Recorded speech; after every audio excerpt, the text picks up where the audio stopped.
Good evening and welcome. This is the June 22nd, 2022 public hearing of the Land Use Commission.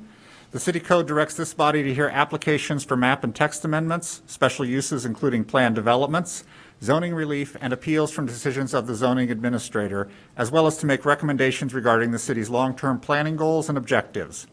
Depending on the type of matter, this commission will either make a final determination or send its recommendation to City Council. Ms. Jones, would you please call the roll? Commissioner Aravallo? Here. Commissioner Halleck? Here.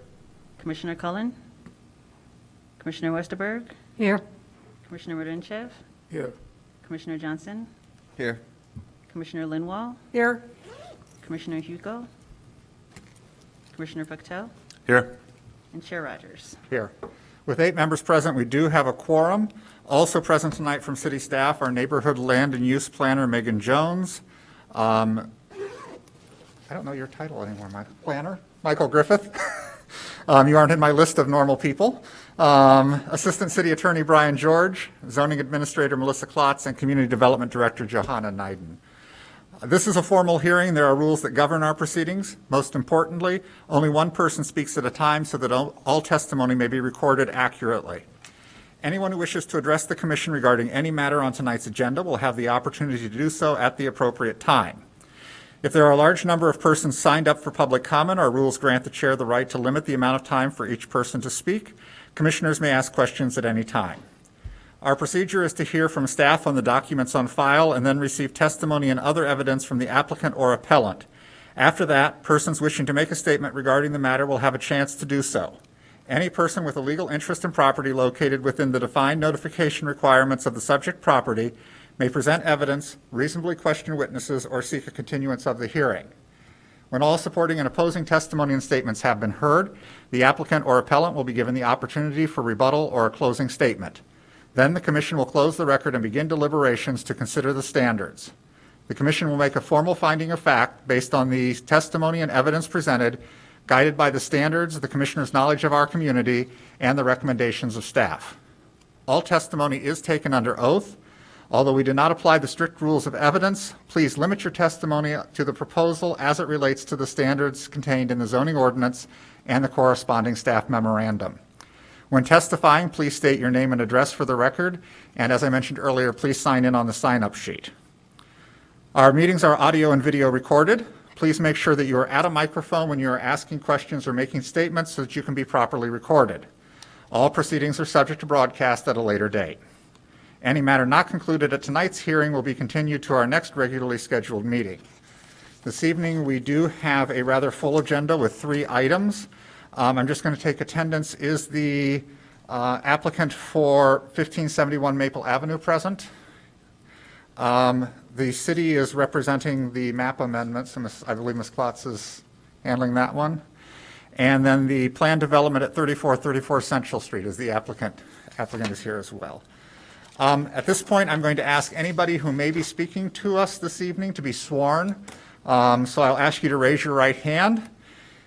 Do you swear or affirm to tell the truth throughout the course of these proceedings? Thank you very much. The first item we have on our agenda this evening is the approval of our meeting minutes from our June 8th meeting, 2022. Has everyone had a chance to review those, and are there any comments, changes, edits that need to be made? Hearing none, is there a motion to approve the minutes? I'll move to approve the minutes. That's clarification. That's our June 8th, 2022 minutes. Is there a second?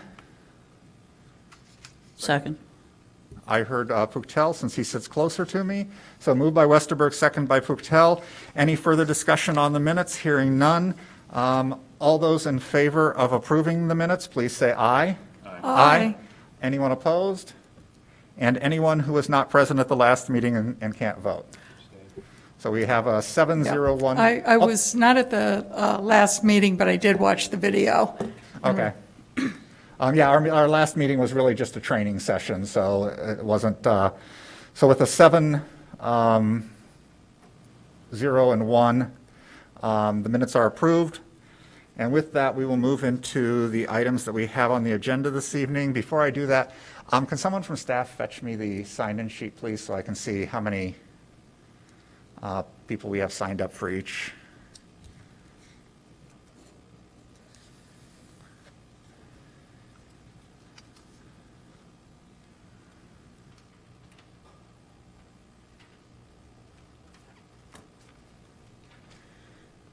Thank you. So it looks like some of these, so some people it looks like signed up online as well as in person. So I have Mr. Smith and Ms. Lutz, both had signed up both places, is that correct? I signed up both places. Okay. Jeff Smith is on his way. Okay, okay. But he might get shot. All right. I have Brian Mahoney signed up both places. Is that correct, Mr. Mahoney? All right. I only see Joshua Hoopert online. If I mispronounce your name, I apologize. And Jerry Dolman, I have both places. Correct? Okay. So it looks like I have about 7 people who have signed up to speak on the map amendment for 32. I don't see anyone signed up to speak on the first case, is that correct? Which would be 1571 Maple Avenue. And then I have, looks like I just have about 5 people on the second, on the last case.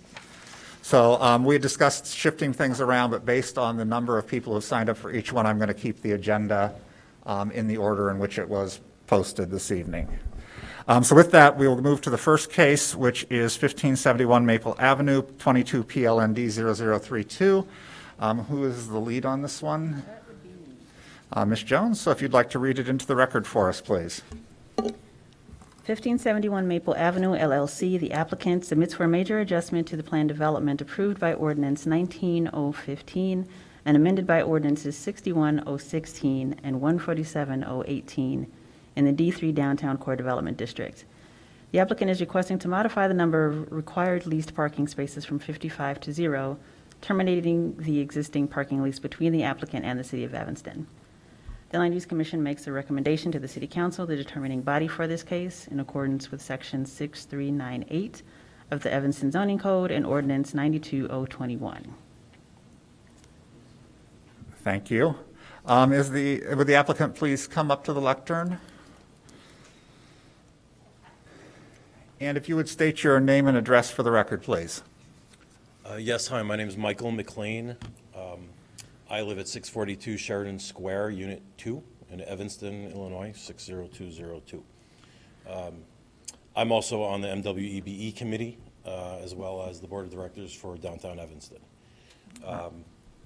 Our firm has developed 2 projects in Evanston so far. This one, 1571 Maple, as well as Truly Evanston, which is at 1815 Ridge Avenue, the new assisted living that just went up at the intersection where Green Bay Ridge and Emerson all meet.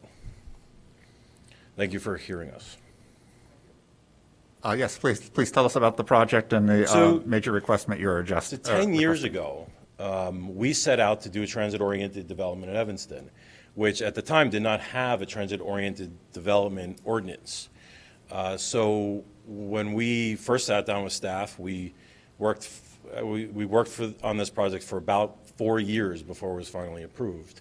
And subsequently, a transit-oriented development ordinance has been approved by the city and is producing some results towards the greener goals of the city. So when we were finally approved in 2016, part of the process was working with the neighbors who were worried about parking in the neighborhood, that a building that did not have parking on site would overwhelm the neighborhood that it was in. Now, the neighborhood that we happen to be in has no on-street parking available whatsoever without a permit overnight. or it's pay during the day. So there really isn't, there wasn't ever really that opportunity for our residents to overwhelm the streets, but we agreed that we would sign a lease with the city for 101 parking spaces to cover our 101 units in the 12-story building in order to make sure that we safeguarded against overwhelming the neighborhood from parkers. We were mandated to tell all of our residents or potential residents that they had to, if they had a car, that they had to sign a lease in the Maple Avenue parking garage, which was 1,600 feet away, versus Sherman Avenue, which was 500 feet away. And we did so. And our first year, the building filled up very quickly. It was very successful. And we were not able to lease even 40 parking spaces. Today, we stand around 5 that are leased through us that go back to the city garage. Those 5 are all scheduled to move out actually by the end of the summer. So we're projecting actually we will have nobody in our building that's renting spaces in the Maple Avenue garage through us at that time. About 3 years ago, we had the building open for a couple of years. That had gone down to about 20 spaces after a couple of years. And we came in front of the city council to ask for a reduction in the number of spaces that we had to lease, because we were literally paying $110 a space for 55 spaces every single month, every year. And we can't do anything with them. What I'd like to bring up is that the garage lease, when it was negotiated that we would put this in place, was meant as a safeguard, quote unquote, from the city council, to make sure that this experiment of a transit-oriented development did not disrupt existing residents in the neighborhood.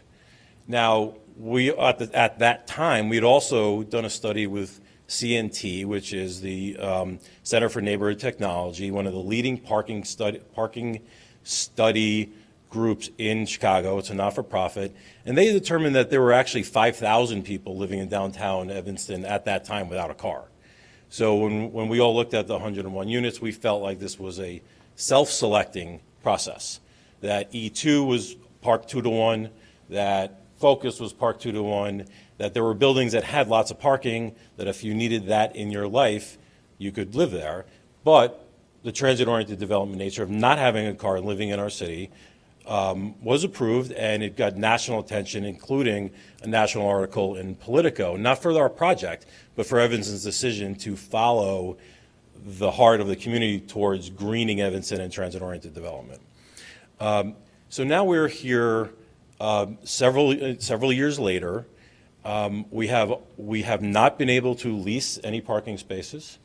The city staff have tracked down, I believe, 19 cars that are registered at the state DMV to our building. Again, I think it's between 5 and 9 that were parked in Maple Avenue. It's now going down to 5, and it's then going soon to 0 was our expectation. What we are asking is that we let the residents and the market determine where they want to park and what they want to pay for parking. Downtown Evanston is very well supplied with free parking spaces. And the parking lease was never a public benefit. It is not a public benefit to the PD. It was never part of our public benefit package. It was simply a safeguard to allow us to go forward, to make sure that we didn't have any issues with the neighborhood. To my knowledge, checking with both former Alderman Don Wilson and current Alderman Newsman, there's never once been a complaint until we brought this up that there was ever an issue with parking. And then to date, there were 4 complaints that I know of about us requesting this action, and none of them included a complaint about our people parking on the streets overwhelming the neighborhood. So we feel that we're kind of facing a punitive situation that wasn't really the intention of the agreement between us as the property owners and the city council at the time. So we're requesting that that be reviewed, and we would prefer that they at least be eliminated so that our residents who might have cars and are willing to park off premises can find their own parking spaces via the market, which is currently very plentiful. So we're requesting you review this and consider our request in that vein. Are there questions from commissioners for Mr. McLean?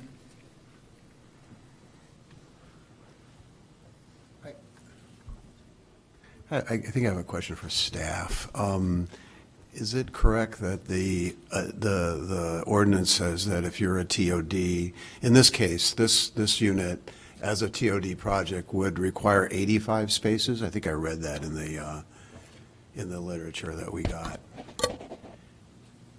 So what I'm getting at is there is a standard for TOD spaces. Correct. And it's calculated a certain way, and there's an ordinance, and it applies to all TOD projects. And in this case, they would require, according to that ordinance, 85 spaces, and right now they only have 50 spaces. Correct. So I think Mr. McLean's point is well taken, but this is probably just like we created the TOD parking requirement. I think in response to your project, this is a larger policy discussion. We've required parking for other developments, and they've used city garages. I think our suggested proposal that is included with the parking manager's consideration is that you keep the parking intact, but that the project be only required to pay for the parking. Because one of the things that is being used by tenants, so instead of having to buy the large block of parking that are essentially empty spaces, we reserve the block. You only pay for what you are using, and we make sure we're reserving those spaces. Because one of the other issues that I recall, I was not the community development director when this project went through, but one thing I do recall is Maple is a farther away garage distance-wise than Sherman. Sherman wasn't available at the time. It was fully parked. So from a tenant perspective, if you have to get in line at the beginning of your lease, you may be a year or two before you get to the front of the line to get monthly parking. So what we can do is we can accommodate the parking that is needed for this building, reserving a block of space, not having to pay for all of it, but use as you go. But it reserves that block, so when a tenant comes, they're not then searching and finding parking in the neighborhood, whether it's taking away from other marketable parking spaces. We've heard anecdotally that there's people using parking in the adjacent condo building. That is not a fact. We've only heard it anecdotally. But it's a larger policy discussion at the end of the day if we don't want to require people to lease the developments to lease in our parking garage. Well, that's where I was going, because I read about this, your idea, and I thought it was a good one. And my sense of this is that it should be a policy, and not, every different developer comes in and he says, hey, I don't have, renters that have cars this year. And so reduce the parking. This is insane, I think, and to make exceptions for every single development. So I think there should be a policy. It's a lot to track. And if you've been paying attention to the news, we don't have a lot of staff to monitor this on a regular basis. So I think it was just lifeguards. we are in a challenging market to hire across this country right now, and Evanston is no exception. So our suggestion is this is a good way to manage it. I think it takes care of the issue of having to pay for a block of parking that's not being used. We recognize that more people are moving to places that don't require cars, but I think it was C&T that just put out their ETOD calculator that shows that car ownership in most of Evanston is like 1.69 cars. I mean, people still need cars to get from here to there. The gas pricing going up obviously is going to continue to make a challenge, but we're still where we are. But this project couldn't get any closer to transit, sort of being actually on top of the tracks. So they're very well situated for the advantage of transit. If we recommend relief for this lease, does that mean that the TOC policy would apply? Or are we also recommending to waive that? the parking requirement was one thing when the development came through, and then council gave a referral for us to look at parking requirements near transit as being lower. So this sort of later on, when they came back, I think, was it 2018? Is that? Yeah, I think Yeah, so. 2018, you came 2 back. years after. Yeah, 2 years after you came back, asked for a reduction in the required parking. That's when we were still requiring X number of spots to be paid for every month. I think it was like a savings of $70,000 or so. It was like it was a really big bill. It was a big bill. So, It was a very big bill. the council gave relief at that, the plan commission recommended. And part of, I think, the argument at the time was, look, I've now come back, I am asking for parking that's more in line with the transit-oriented development parking requirements of development. So if I was building a building today, I'd be required to provide less parking than I have been required. So he was trying to get, I think, more in line with the requirements of transit-oriented development at that time. So at this time, if we recommend the relief from the specific lease with the city, then the requirements of the TOD would apply or not? Well, it's like any development. So any development, they say here we're asking for they're effectively asking for, it's a major adjustment. So they're asking for an adjustment from their plan development. So they're asking for further reduction in the required parking. You've had developments before you that ask for reductions in parking so then they can lease parking to the public. So I think 811 Emerson just did that. Those are the kinds of things that they're trying to deal with extra parking. He doesn't have any extra physical parking to do away with. He's just asking for relief. So our suggestion is, and this goes to a larger policy that I think the city council has to ultimately weigh in on, in terms of how we manage these leased parking spaces in city garages. And our staff suggestion is we do it this way. He's giving us good information about how their project is functioning, but we're also we're aware of these spaces where cars are registered with the Secretary of State there's 2 different addresses at the property that the Secretary of State has proper cars at, and we're hearing, sort of the neighborhood whispers of where these cars are actually parked. So if it was me personally leasing, I want to find a car spot if I have a car close to where my building is. Maple's kind of far. Sherman's a little closer, but whatever the Winthrop Club is called now is even closer. So you start to figure out the shortest distance. People get very clever and creative with where they're going to put their car. May I comment just on that? Just a couple of notes on that is that this isn't a new development, right? This has been leased for 5 seasons.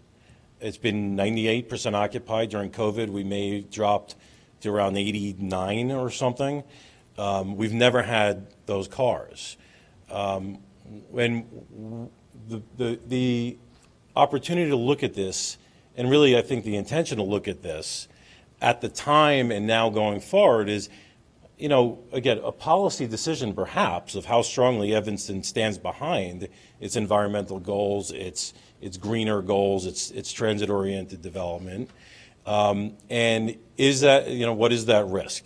Now, our neighbor, 1570 Elmwood, which is 3 of the 4 complaints against this request, is renting spaces to our residents, cheaper and closer, and taking money out of our ability to pay the city for a mandated parking lease that we can't fulfill because we have no residents that have cars that are willing to, or even have cars that are going to go there. So in that, again, we're looking at the market, the overall market. Our garages, Sherman Avenue was reaching 80%, I think, before the pandemic and while we were doing this, and it was not allowed as an option. So Maple Avenue was at 55% usage at the time of 1,500 spaces, I think it is. And now, it's max peak, probably farmer's market, plus other things, it had hit 76% or 78%, 72%, somewhere in the 70s.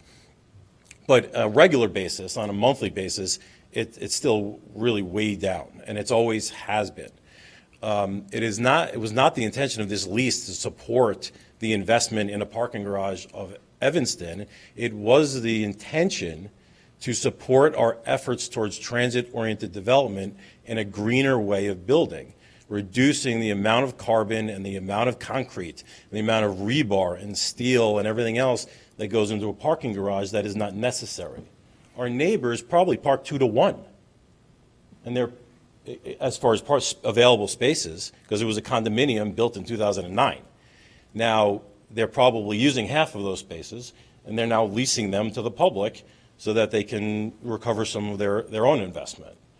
And we're just asking the consideration of this committee and eventually, hopefully, City Council, that we further this evaluation, further what's really happening here, and look at what's been proven, not a speculative development that may or may not have the same type of people, may not be in the same type of location. We are literally 20 feet away from the Metra and the L, right, in downtown Evanston, a walk to grocery stores, restaurants, and I mean, right on Davis Street. So we were the first big development and redevelopment on Davis Street. In fact, the vacancy on Davis Street was about 20% when we started this project, is now 0. So there's lots of things that we tried to do with this project, and I do think we succeeded, and that's why we're here having this conversation as a resident and a developer, that what might be next for what we're doing, and where are we truthfully performing today. And I really respect the staff's creativity and their willingness to work with us and look at the different scenarios about reserving spaces or not reserving spaces and only paying for what we're using. And I mean, at that point, I kind of have to leave it to your discussion as our leaders here, you know, about that versus letting the market just let people lease spaces wherever, you know, where they're available and they meet their budget and distance requirements and all those other things. One of the questions that always comes up when we hear people come before us with this issue is, well, the cars are going to be there, but they're going to park in the neighborhood. I don't know the answer to this. Let's just take 500 feet from your development as the center. Does that include residential areas? In other words, if there's no parking overnight in the downtown, how far away are residential areas where there is parking allowed on the street? So there's within a few blocks. Right, we're on Maple and Davis and Elmwood. So when you get to Grove, you cross over Grove, you get into residential neighborhood. It's permit only. We were denied the ability to request permits for our building for that permit only district. If you walk a couple blocks west to Oak, and I promise that's the last time I'm going to mention Oak Street tonight, there's also restricted parking. So the only options are to pay for a garage. We have 11 spaces on site, okay, that are free overnight to our residents, plus 2 car shares that we give to the car share and get a 0 membership fee for our residents for the car share, and an electric car charging station. That's not an additional space. That's one of the 13 spaces. Plus, we gave up 2 parking spaces for parklets that are the little benches with the gardens that are across from Benison's, if you've noticed, next to Jay's. So the cars aren't there. And the 11 spaces that we have on site, which is open to the public, free of charge during the day, are utilized during the day all the time. Because every time I go to Benison's, I got to park down the block because I can't even park there. But we brought in Aligned Health, who is a chiropractic acupuncture group that's in our retail, and they have a couple customers that may use that, during the day and things like that. So, I think that even the state records, it's not illegal to own a car. It just has to be parked somewhere, right? It was our agreement. So a lot of the residents that we have are in the 30s, 20s and 30s. And some of them may have a car that's at their parents' driveway. right? Or their parents' garage. And some of them rent at 1570 Maple, a condo building behind us in that picture there. Some of them may even rent at Sherman, now, you know, because they are able to do that, and it's closer to than Maple Avenue. So we have not seen, and no alderman has heard, that this building's parking situation currently is doing anything to negatively affect the community. And I know that business owners will say that that apartment building is positively affecting Davis Street. So, and these are the considerations that we discussed years ago, and we're discussing again, and they need to be discussed as we evolve and grow and test, which is what we were doing here. I have a question for staff. Do we rent, when we require parking in a building, or I'm sorry, in one of the city parking garages, do we charge the market rate? So if I, as an individual, came and said, I want monthly parking in a garage, is that the same rate that the developer is paying to the city?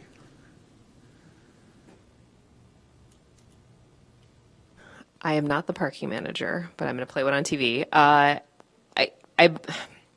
don't know if this is still the case. In Maple Avenue, the parking at the very rooftop was considered less desirable, so there was a reduction there.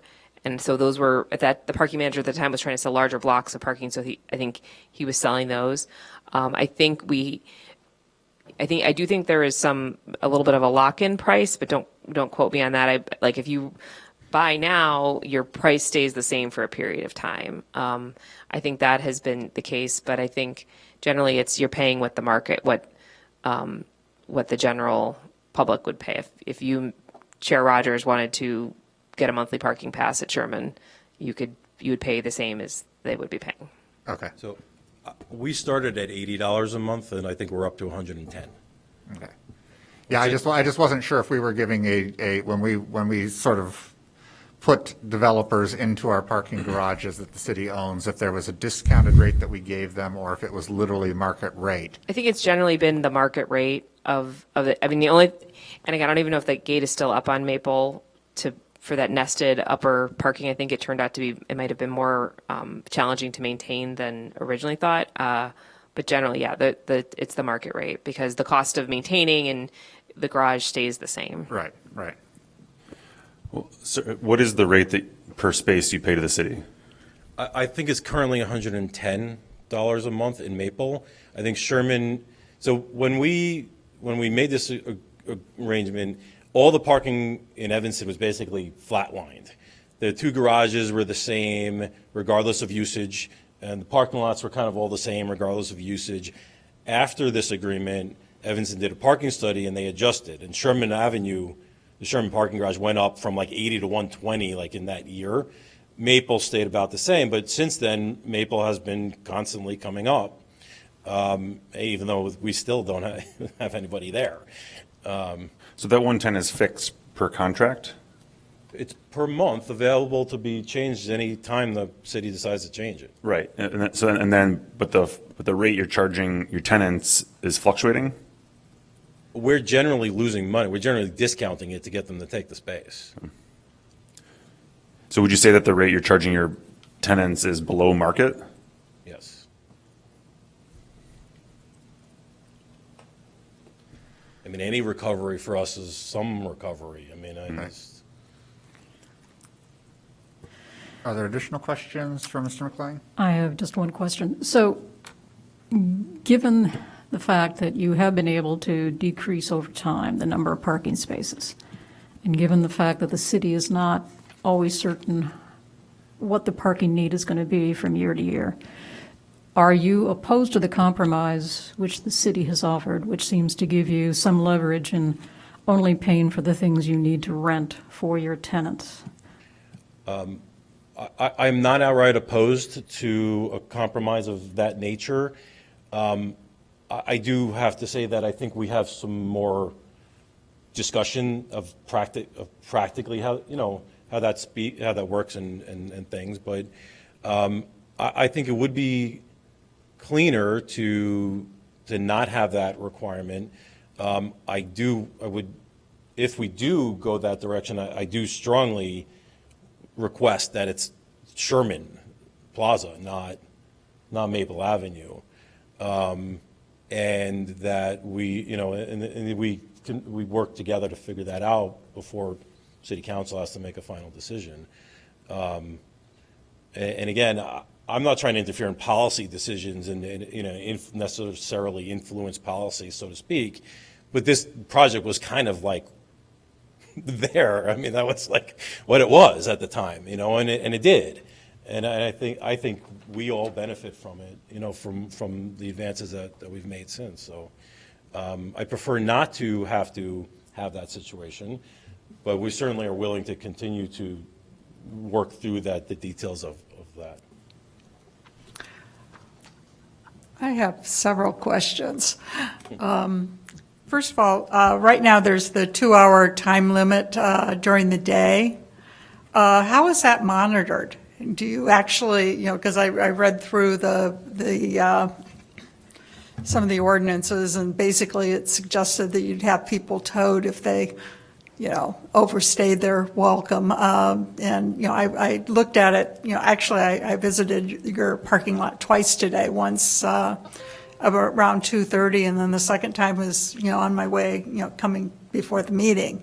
And I did notice that in addition, you know, I know the staff was looking at what were registered with the Secretary of State, and I saw several cars with out-of-state plates in your parking lot. And so, you know, how is that monitored during the day and also overnight, or is it? Well, it's certainly monitored overnight. We do have on-site staff that would monitor that overnight. We would probably more react to a complaint during the day that there was a car there that was overstaying its welcome, or if there was a car that we saw regularly or something along those lines. But we don't really want to be in the business of kicking people out of parking spaces after two, and we're not ticketing them, you know, so, but we've never had a complaint that it was an issue, so. Yeah, I just noticed the same 2 out-of-state plates in both of my visits today. The other question I've got is with the car share, do all of your tenants how many of your tenants are signed up for the car share? They're automatically signed up for it. I don't know their actual usage for it, but they automatically get a membership with their lease, because that was the agreement we made, that we would subsidize their membership, because we've had several different companies that have come and gone. Car share has been somewhat successful in Chicago and Evanston, and but we make sure that our residents are signed up and have no membership fees, no monthly fees from the get-go. And whether they use it or not, I mean, my understanding is usage, because other projects have lost the car share. I mean, the car share has just decided not to be there anymore. In some of our public garages, some of our, you know, our public parking lots that we had them. Chicago has lost thousands of share cars that weren't being used. Ours have been used. I mean, ours are being used. They're still there. We lost Maven, which I think the company wasn't doing well. We replaced it with another one that's doing well, and, you know, they're happy being there. So that's anecdotal, but that's my, you know. You know, the other question I have is that in there's in the ordinances, there's like an initial 7-year term for the parking lease. When did that start? And, you know, and then after the initial 7-year period, there was supposed to be, you know, the lease terms were supposed to be revisited every 5 years, at which point you could result in, you know, reduced parking requirements, and presumably, I would imagine the city could alter the location where there was, you know, the terms of the lease. So where are you anyway in that lease agreement? So I believe we're at year 5, and not 7, but we did decide to come and request this review earlier. And the reason we did was again, I go back to the reason why the lease was done in the first place. It was a safeguard. It was to make sure that we didn't disrupt the neighborhood the current existing residents and businesses in the neighborhood, and the current parking situation within the neighborhood.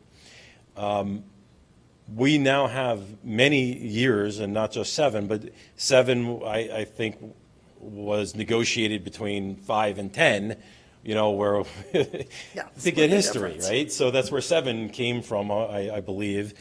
But our history is so overwhelming that we felt that, and the city council invited us back in 2018 come back in a couple of years and we'll revisit this again. And now, we didn't do it during the pandemic because that would have not been practical information. We are now 98% occupied. We now have 5 cars, and we expect those cars to even go lower when those residents move out at the end of the summer. And this is where we are. This is years of data. So we felt like it was the right time to have it reviewed. We discussed it with staff. We went to Dapper. And now we're here. One more question. You have basically 11 spaces on site for overnight parking, and then the 6 that are leased. How do you determine which resident gets to park on site overnight? We've never had an argument over it. Okay, I'm just, Yeah, no, it's never been like an issue. And do you have any idea what if you've got, let's say you've got 20 people with cars? We'd probably have a lottery. No, but I mean, and then it's first come, first serve, presumably. What happened, what do the other people do for parking?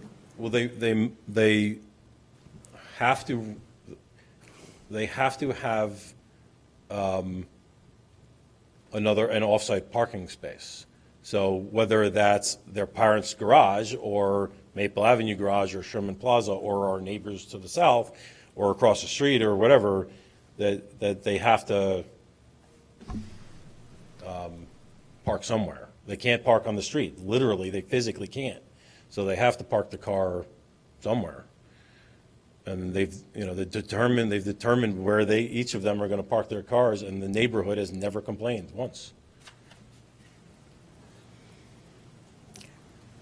All right, thank you. Any other comments, questions from commissioners? I don't think there was anybody who signed up to speak on this matter before us. Did I miss? I don't see anybody raising their hand to acknowledge. So I would just ask if you'd like to make any kind of comment in summation, and then we will begin our deliberation. I appreciate the time. I appreciate the openness and the questions. I understand that this is part of an overall conversation. I understand that this is part of overall policy that we're working through in Evanston and we're experimenting with as a suburb and not a core urban city. But we are a city, and we've been very successful in implementing real change environmentally and socially in this city. And I request as a resident that you consider that and what this means moving forward to further look at TOD in the future. I'm not asking you to make policy. I'm asking you to just look at the facts that we've been open. We've had minimal cars, and we've had no nuisance claims from the community, and that we're just looking for the fair thing, that that our residents pay for parking that they need, and we don't pay for parking we don't need, and keep moving forward. So I appreciate the consideration, and I'll be here for any questions if anything comes up during discussion. Thank you. With that, we will close the record to public comment and begin our deliberations. General thoughts, Commissioner Halleck? Yeah, I have just a question. Are we the deciding body on this? No, or we're does this go- recommending, since this is a planned development adjustment, so City Council will be the final determination on this. So we'll be making a recommendation. I might as well continue. I think our recommendation should be to follow the staff recommendation on this, as outlined earlier. I really think this is headed toward a new policy, and this might be a good trial, to take it now one step in that direction, And I think it's a good suggestion. See how it works out. There'll be more of these. And I just don't think it's appropriate to say, yes to one, no to the other. You need 50 spaces, you need 35. It's just confusing to me. When you say you think we should follow the staff recommendation, are you referring to the one in the packet about denial? No, the one that, I'm sorry. It's on page. Well, it would be a denial of the going to zero, which is what they've requested. It would be a kind of a compromise where staff is recommending we hold these 55 spots open for this particular development. And then if they need 5 spaces, they rent 5 of those spaces, we still hold 50. If they need 10, 45, et cetera, et cetera. That's it. So it would be a denial of the request Yeah. that is presented, but it would be a compromise request. It wouldn't be a flat-out denial. Other thoughts from other commissioners? I will join Commissioner Halleck. I believe this flexible solution is better. I'm afraid of creating a precedent that every development will start coming to us for reduction of parking spaces. It's good to have a central policy and the flexibility of offering the best solution to a developer in such cases. So I will join this decision. Thank you. Other commissioners, or I can go, whatever. Sure. I agree. I think it would be bad policy to completely eliminate the parking requirement or to recommend terminating the lease. I think that clearly, the TOD parking requirement was for 85 spaces. There are currently, the lease is for 55 spaces. And just looking at the data, it looks like, somewhere in the 25 to 30 range would be kind of the outside. Yeah, I mean, necessary, I but just did a quick calculation, and they seem to have one year that was kind of an outlier, but it looks like they're averaging about 13.8 per year, and that's with a high of 42 and a low of 6. Right. So I think that I would agree that we should not recommend terminating the lease, but rather to suggest that council modify the parking lease to, relocate the spaces. I have a question for staff on the potentials of creating a nightmare scenario if we kind of go that route. So if we say they have to have 55 spaces and they use 2, we've got 53 spaces that are blocked out for them. The next development comes, they need 85 spaces. They lease 2. We have now 130 spaces that are designated untouchable in the parking garage, but we're leasing to 4 cars. Do we create any potential problems in the future if we go that route? Well, my crystal ball has been foggy for a couple of years. Yeah, so I'm not asking I for a think- direct. I mean, that's where being a planner can be kind of fun because you can imagine like what is car usage in the future going to look like? How will people use this? I mean, a couple of years pre-pandemic, there was this discussion of how parking garages were going to have to be totally changed up because you will have driver-free cars that will just know how to park in parking garages and you don't need to have large drive aisle. I mean, there's all sorts of things that could happen in the next few years that would dramatically change how we use our parking garages. I would say if we come to pass and have that problem, we could figure out what to do there. I mean, I don't want to liken it to like an airplane and overselling a full flight, but one of the challenges we do have in Evanston is we don't oversell lots. So if everybody buys a space in a lot and there's only 30, particularly our surface lots, there's 30 spaces, but some people park on the street because they find a spot closer than, Right. But I'm thinking particularly in Southeast Evanston, we have not sold that other space. So there's, I mean, that's the problem we have in my neighborhood. Right. That's exactly the situation I'm kind of thinking of, where we have people who want to buy into Lot 18, but it's sold, but because someone's unloading their car, they park closer, that sort of thing. So we end up with spaces that are designated for something that can't be used by anybody else. And I just was curious. right, as and to there your might be, thoughts. we have better tools to note with the transponders, tell us who's in, who's out, how many spaces. I mean, there's those signs that tell you how many spaces are available. So we have really good data to start to monitor this if it became an issue. But I think Mr. McLean is headed in the right direction, that there's other options for people to travel. People aren't using their cars the same way. I mean, they're finding other places to park their cars. We're not in any kind of red danger zone of not having enough parking. We have a lot of good parking. So I think that's why this speaks to a larger policy of how do we manage our parking garages and the demand and the use for them, because we have lots of different kinds of users for them. But it's good to have a spot, because if we don't have a spot for them, then we really will have some big problems. Those spaces could always be used by the public, right? I mean. Yeah, I mean, they could be until such point that they would need them. Right, but you're saying we're not there yet. Right, right. And I'm just also anticipating the arguments that we will hear in future plan developments, that, we need 0 parking spaces because we have lots of other options available around us. So I'm kind of anticipating, until we get an actual policy from council, that, yeah, we don't care about that. It's, if you're in a TOD. I like it. I like this policy because it's flexible. Right. I think, that whatever formula was used to come up with the TOD 85 spaces, like, that's probably irrelevant now. Right. So once you set a formula, I'm sure in 6 months it's irrelevant. Right. So that's just the way this whole subject is going. Right.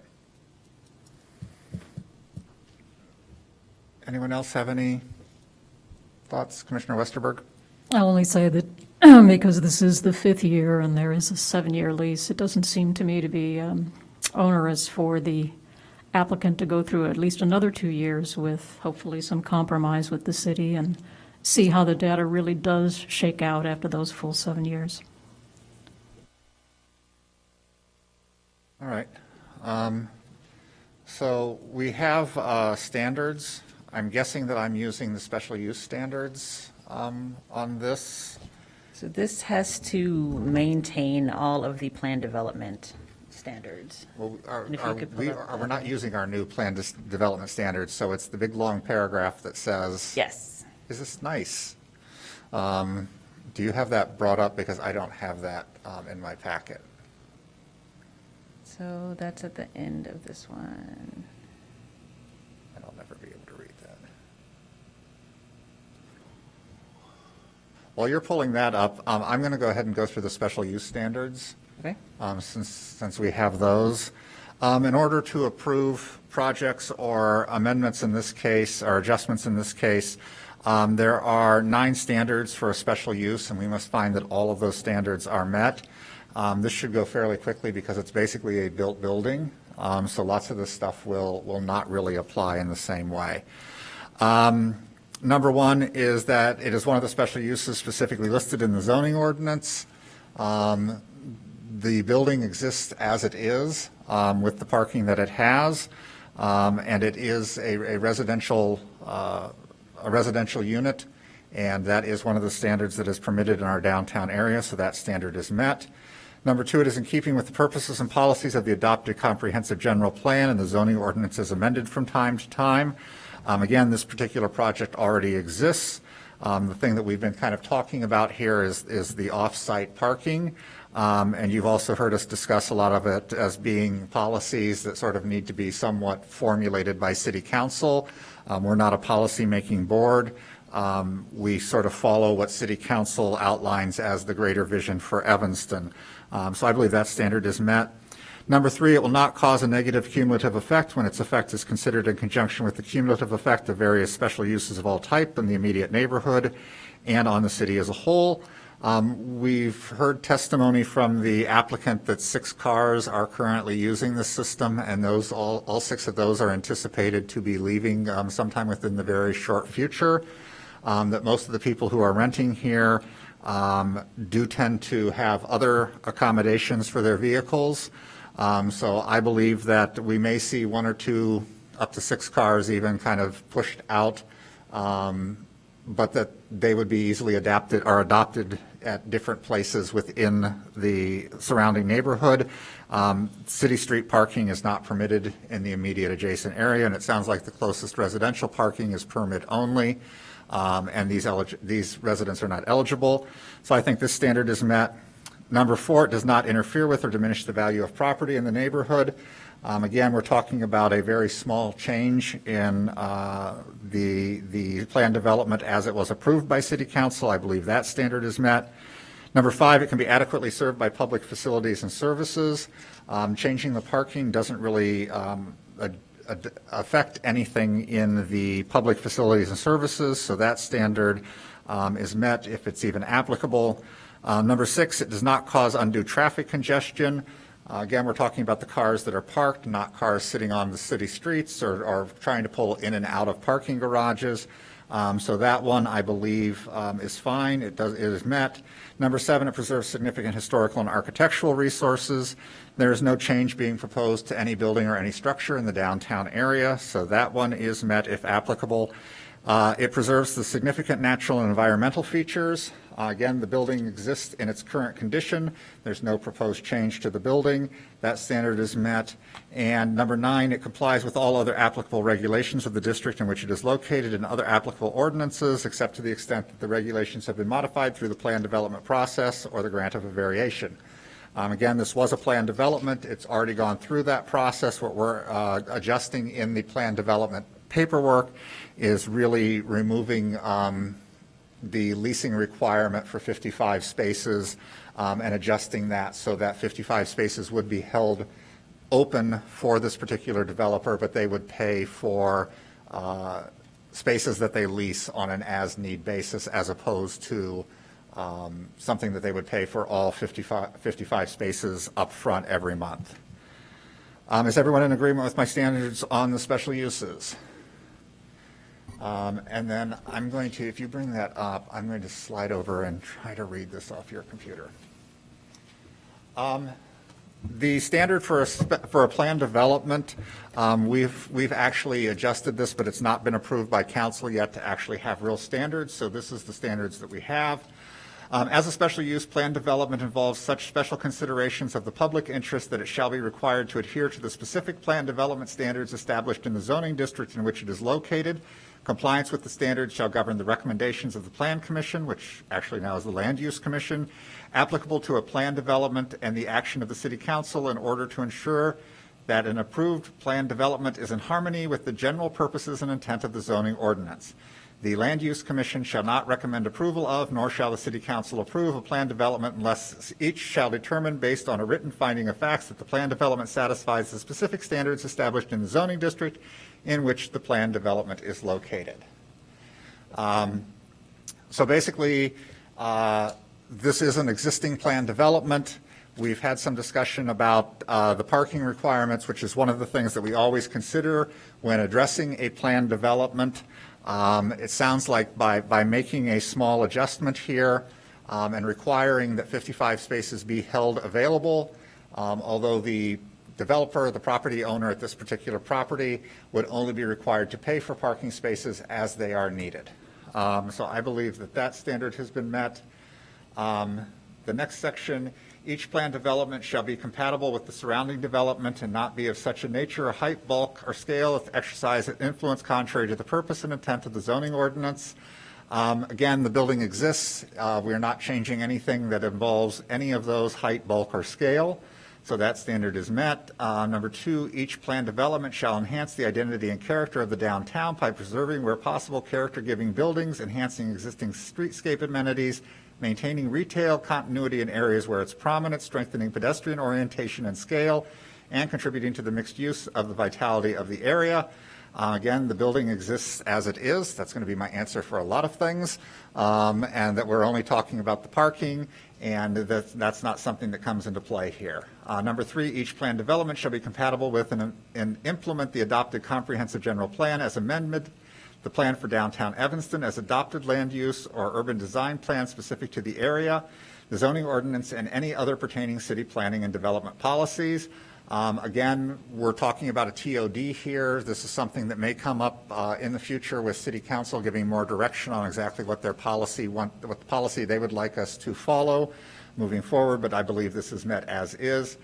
Each plan development shall be completed within 2 years of the issuance of special use permit for the plan development. That one is not applicable since it's already existing. And number 5, all landscaping treatment within the plan development shall be provided in accordance with the requirements set forth in Chapter 17, landscape and screening.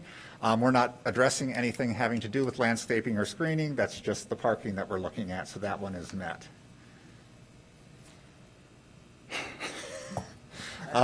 This is the last one.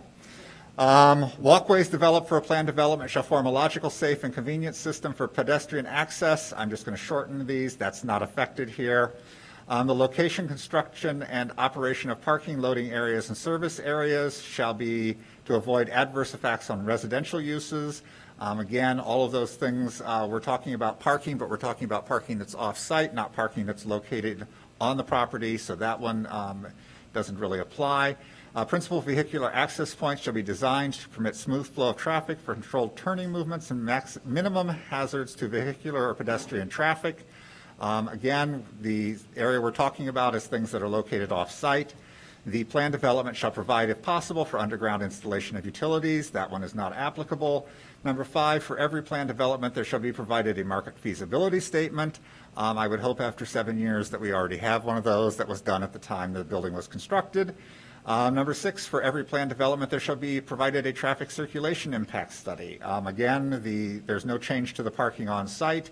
And number 7, the zoning administrator may, at his or her discretion, require the applicant additional studies or impact analyses when they determine that the reasonable need for such an investigation is indicated.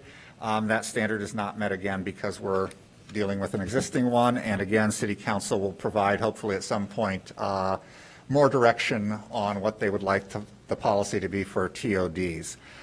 Is everyone in agreement with that long list of standards? So with that, I will ask if there is a motion in regard to 1571 Maple Avenue, with the conditions being that we're going to deny it, recommend denial of it, but with the condition that 55 spaces be held available and that the applicant be required to lease spaces as necessary. And is there anything else that any other condition that I'm missing that anybody would like to? Is there a way to give the applicant the Sherman parking Yes. versus the?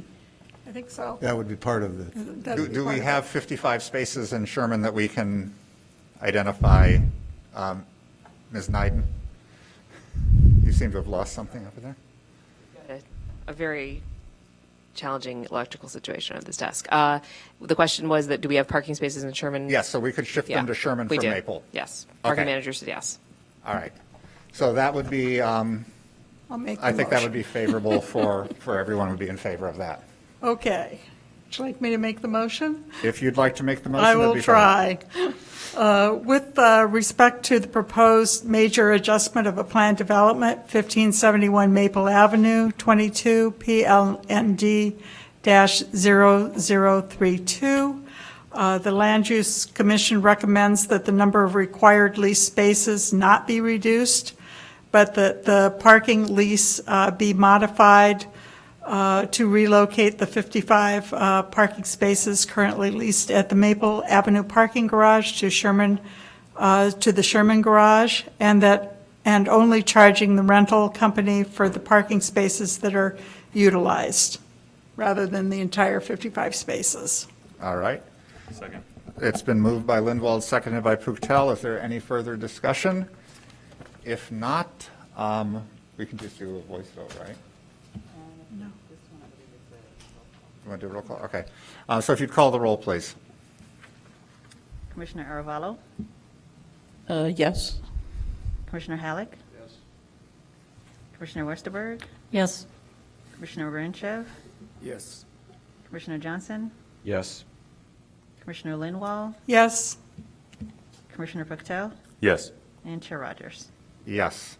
So with 8-0 being the vote, it appears that that will go forward with a positive recommendation with that one change that we discussed. So Mr. McLean, city staff will keep you informed as to when you'll appear before P&D and then city council. So good luck with your project. Thank you. The next item we have on the agenda this evening is a map amendment for Crawford Avenue and Grosse Point Road, 22 PLND 0038. And Ms. Klotz, I believe this is you. If you would read it into the record, please. Thank you, Chair Rogers. A city-initiated map amendment to the zoning ordinance to remove the existing OCSC Central Street Corridor Overlay District and revert to the existing underlying B1A Business District zoning at the following properties: 2600 Grosse Point Road, 2608 to 2620 Grosse Point Road / 2620 Crawford Avenue, 2628 to 2636 Grosse Point Road, and 2600 Crawford Avenue. The rezoning is primarily intended to allow for the construction of a permanent outdoor seating area and tent at Sarkey's and future facade improvements at other identified properties. Thank you. Do you have a presentation to share with us? I will give an overview of what the request is, and there's just a few slides for reference. All right, thank you. So overall, the Central Street Master Plan was adopted by the city in 2007, and that called for an overlay district, which was then adopted in 2008. The overlay district is form-based code, and it deals with a little bit of use, but primarily business or property and site design and layout.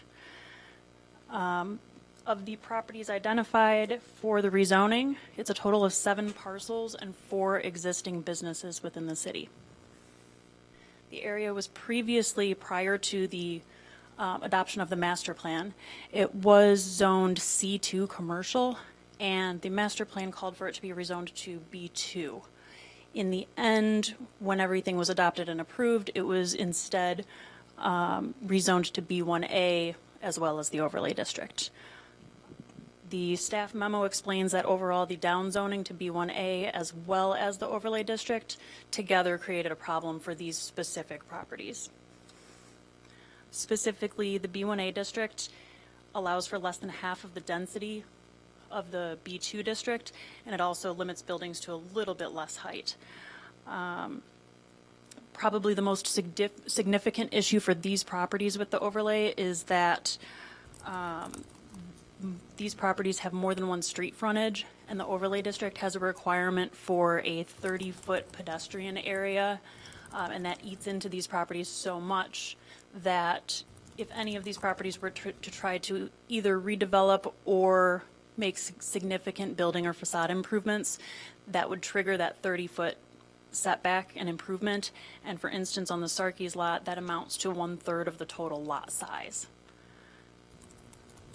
Other portions of the overlay that are problematic for these specific properties relate to fenestration and facade articulation. They're requirements that for existing buildings, it's nearly impossible to meet all of those regulations if you're trying to do facade improvements. Overall, I would like to make the point that no drive-throughs are contemplated. I know there is community concern on that. What this would do relating to drive-throughs is no change at the Sarkey's property. That property is already eligible as a special use for a drive-through, though one is not contemplated to my knowledge. At the other properties, the overlay does specifically prohibit drive-throughs. If the overlay is removed, they would be eligible special uses, but again, no drive-through is contemplated to my knowledge. Thank you. I have a question. The drive-through issue seems to be, I read all the, hundreds, it seemed like, of letters from the neighborhood all opposing this, and most of them talked about the drive-through, that we cannot have a drive-through in this area. And I understand special use, but isn't it possible to, if you change the zoning makes drive-throughs a special use. Can we change the zoning and eliminate drive-throughs? You could, but it would then apply to the entire B1A district throughout the city. Oh. Okay, yeah. So could you just speak briefly, since the drive-through you brought up, and I know that's one of the major issues that's been discussed. The process for someone requesting a drive-through would go through the special use process? Correct. It would come back to this commission with a new public notice to everyone within 500 feet. A recommendation would be made by the Land Use Commission, and then the final determination is up to City Council. Okay, so there would be hearings at multiple levels for any sort of a drive-through that were to be proposed? Correct. Okay. You have anything else that you'd like to add? Are there any questions for Ms. Klotz, Mr. Halleck? I just wanted to clarify something. I think that when you said that the density would change a little bit, and I know what the numbers are, but isn't that just a dwelling unit issue? It's not an FAR, or is it? No, you're correct. It relates to how many dwelling units you're allowed on a property based on the lot size. But, And yeah, okay. when I was referencing that, that was more relating to what these properties were identified to be rezoned to, but then instead, in the end, we did something different. So in the end, the downzoning was significantly more than what the planning process had thought it would be. The overlay district, when you say downzoning? In conjunction with the overlay district, properties were rezoned, and these were some of the properties that were rezoned. So they gained the additional regulations of the overlay district, and they were rezoned from C2 to B1A when the proposal had been to go to B2, Right. which allows the more density and whatnot. Right. But not more FAR. If we were to change it to B2, the FAR would not increase. I believe B1A and B2 FAR I read that it was the same. are similar. But for tonight, we are only looking at removing the overlay, and that does not affect the FAR. I see. Okay. I have a question. Yes, Commissioner Jeff. What will be the difference between a planned development and rezoning?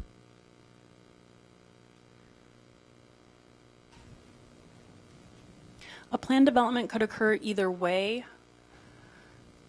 If the overlay district continues to exist at these properties, then the requested site development allowances would probably increase by 10 or so. That would be my estimate. Whereas if there is no overlay, then it would be a more of a typical planned development where there are site development allowances requested, but usually 5 or 6 total. Commissioner Westerberg? So it seems complicated enough with the overlay and then the B1A designation. Does peeling the overlay back from just a few properties actually make this a little more complicated and complex for the city? Or, I mean, is there another way for the properties in question to get what they need as opposed to having to jump through all this? Another option would be to revise the overlay regulations specifically for that sub-area. So it would then apply to sub-area 6, which includes a few more properties. Potentially, we could do that. The form-based code doesn't have that many differentiations between the sub-areas, so it would be a little bit more difficult for staff to regulate it as we're looking at proposals, but overall it could be done.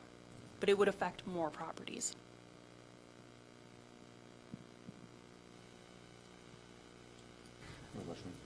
So for the properties that we're looking to, waive the overlay application to, is it infeasible for them to still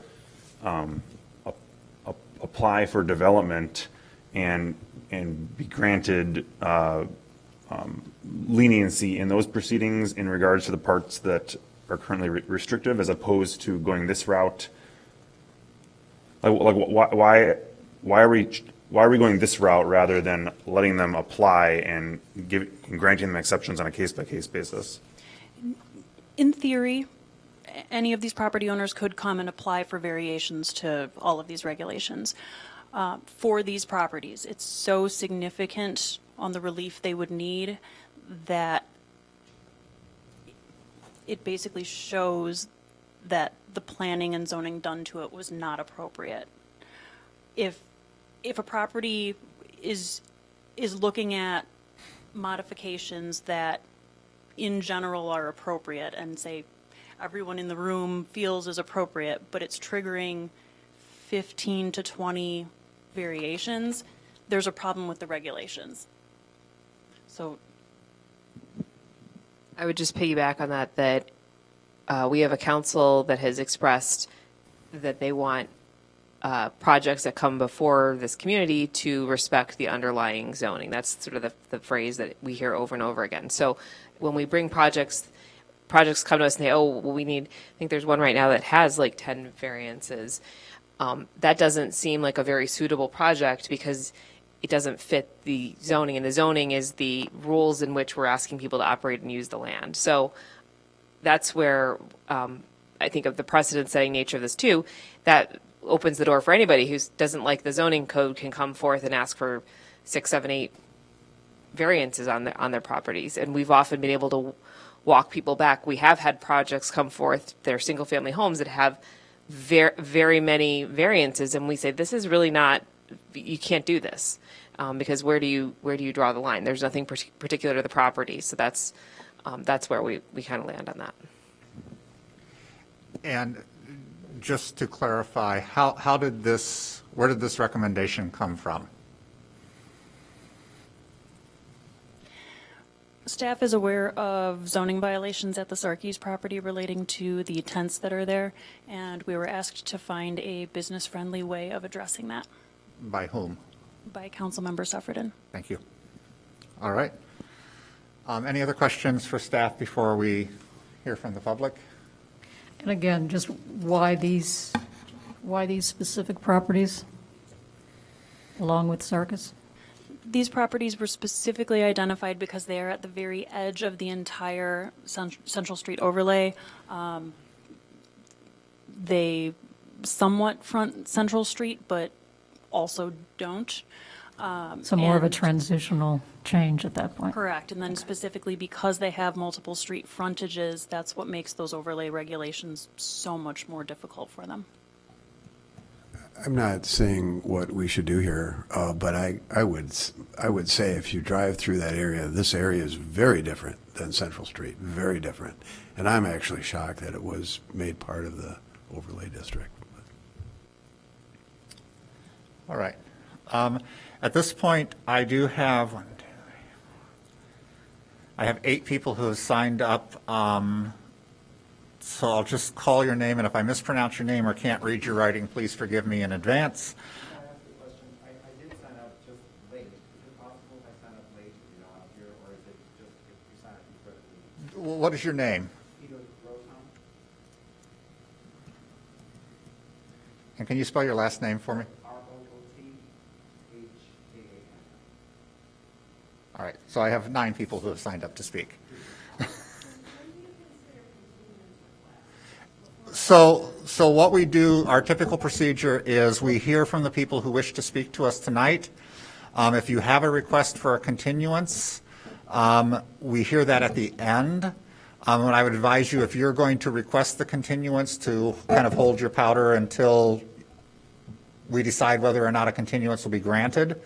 And then if it is, then you will be allowed to present at the next meeting. If the continuance is not allowed, then we will ask for your testimony at this meeting. But in respect to the people who have come out this evening to speak, we don't want to have them come back in 2 weeks or 4 weeks or whenever we hear the case again. So we like to get their testimony on file. I am aware that there are 2, I believe, requests for continuance on this. Sorry, I should have clarified that earlier. Thank you. The first speaker I have signed up is Jeff Smith.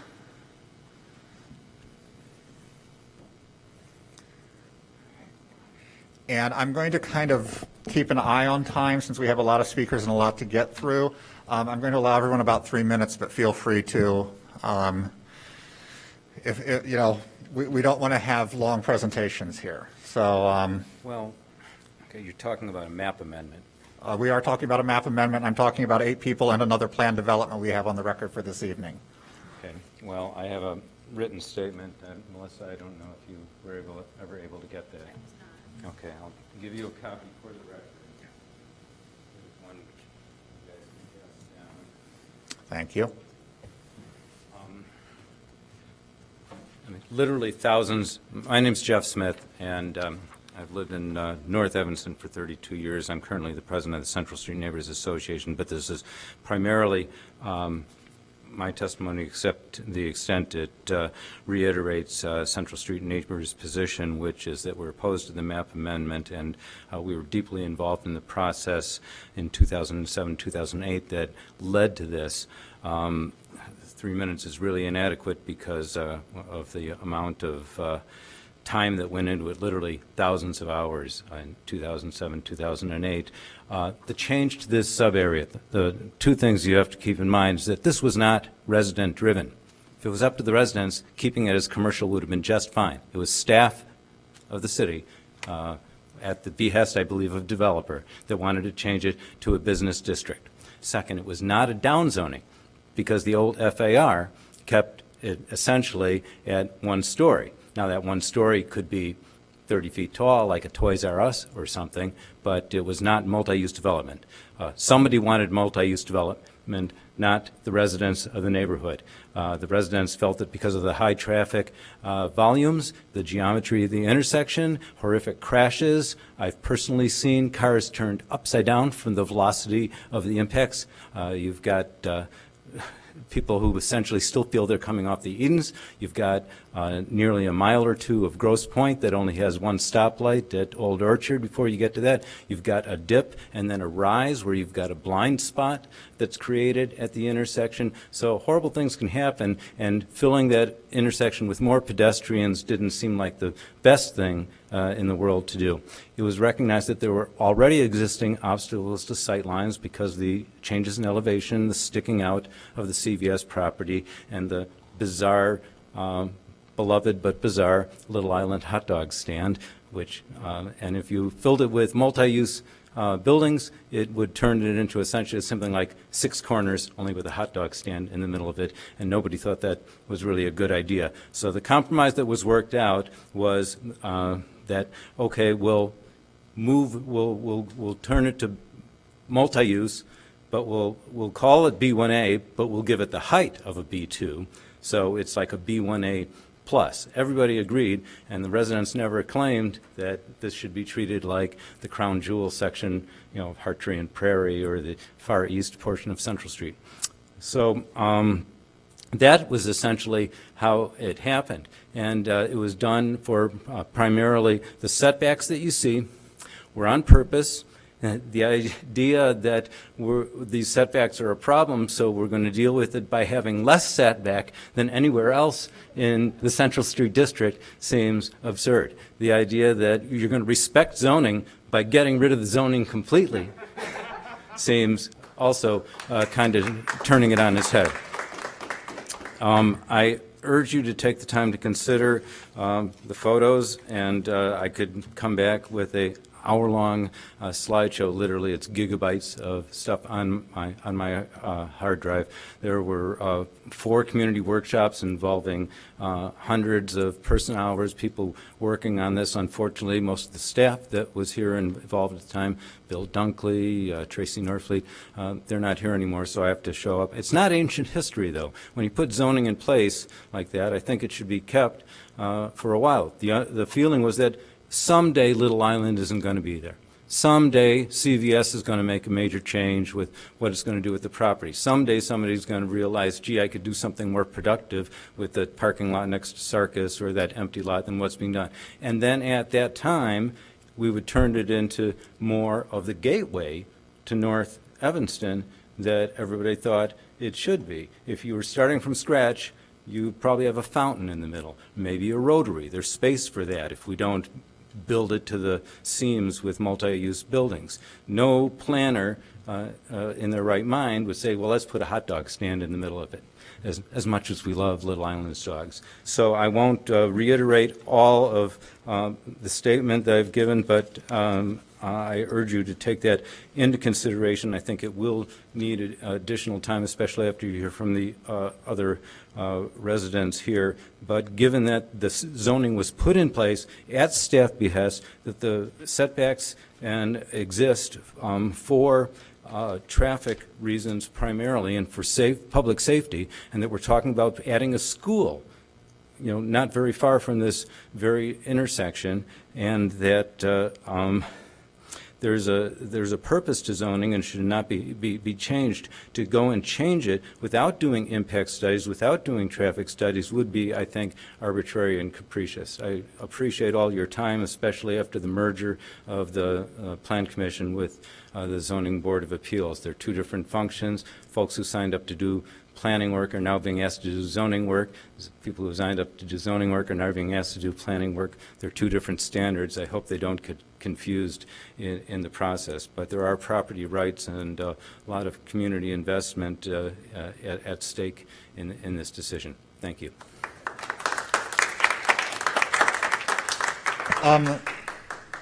Ms. Lutz, I know you're one of the people who's asking for a continuance, so I'm going to skip you at this particular moment, if that's okay.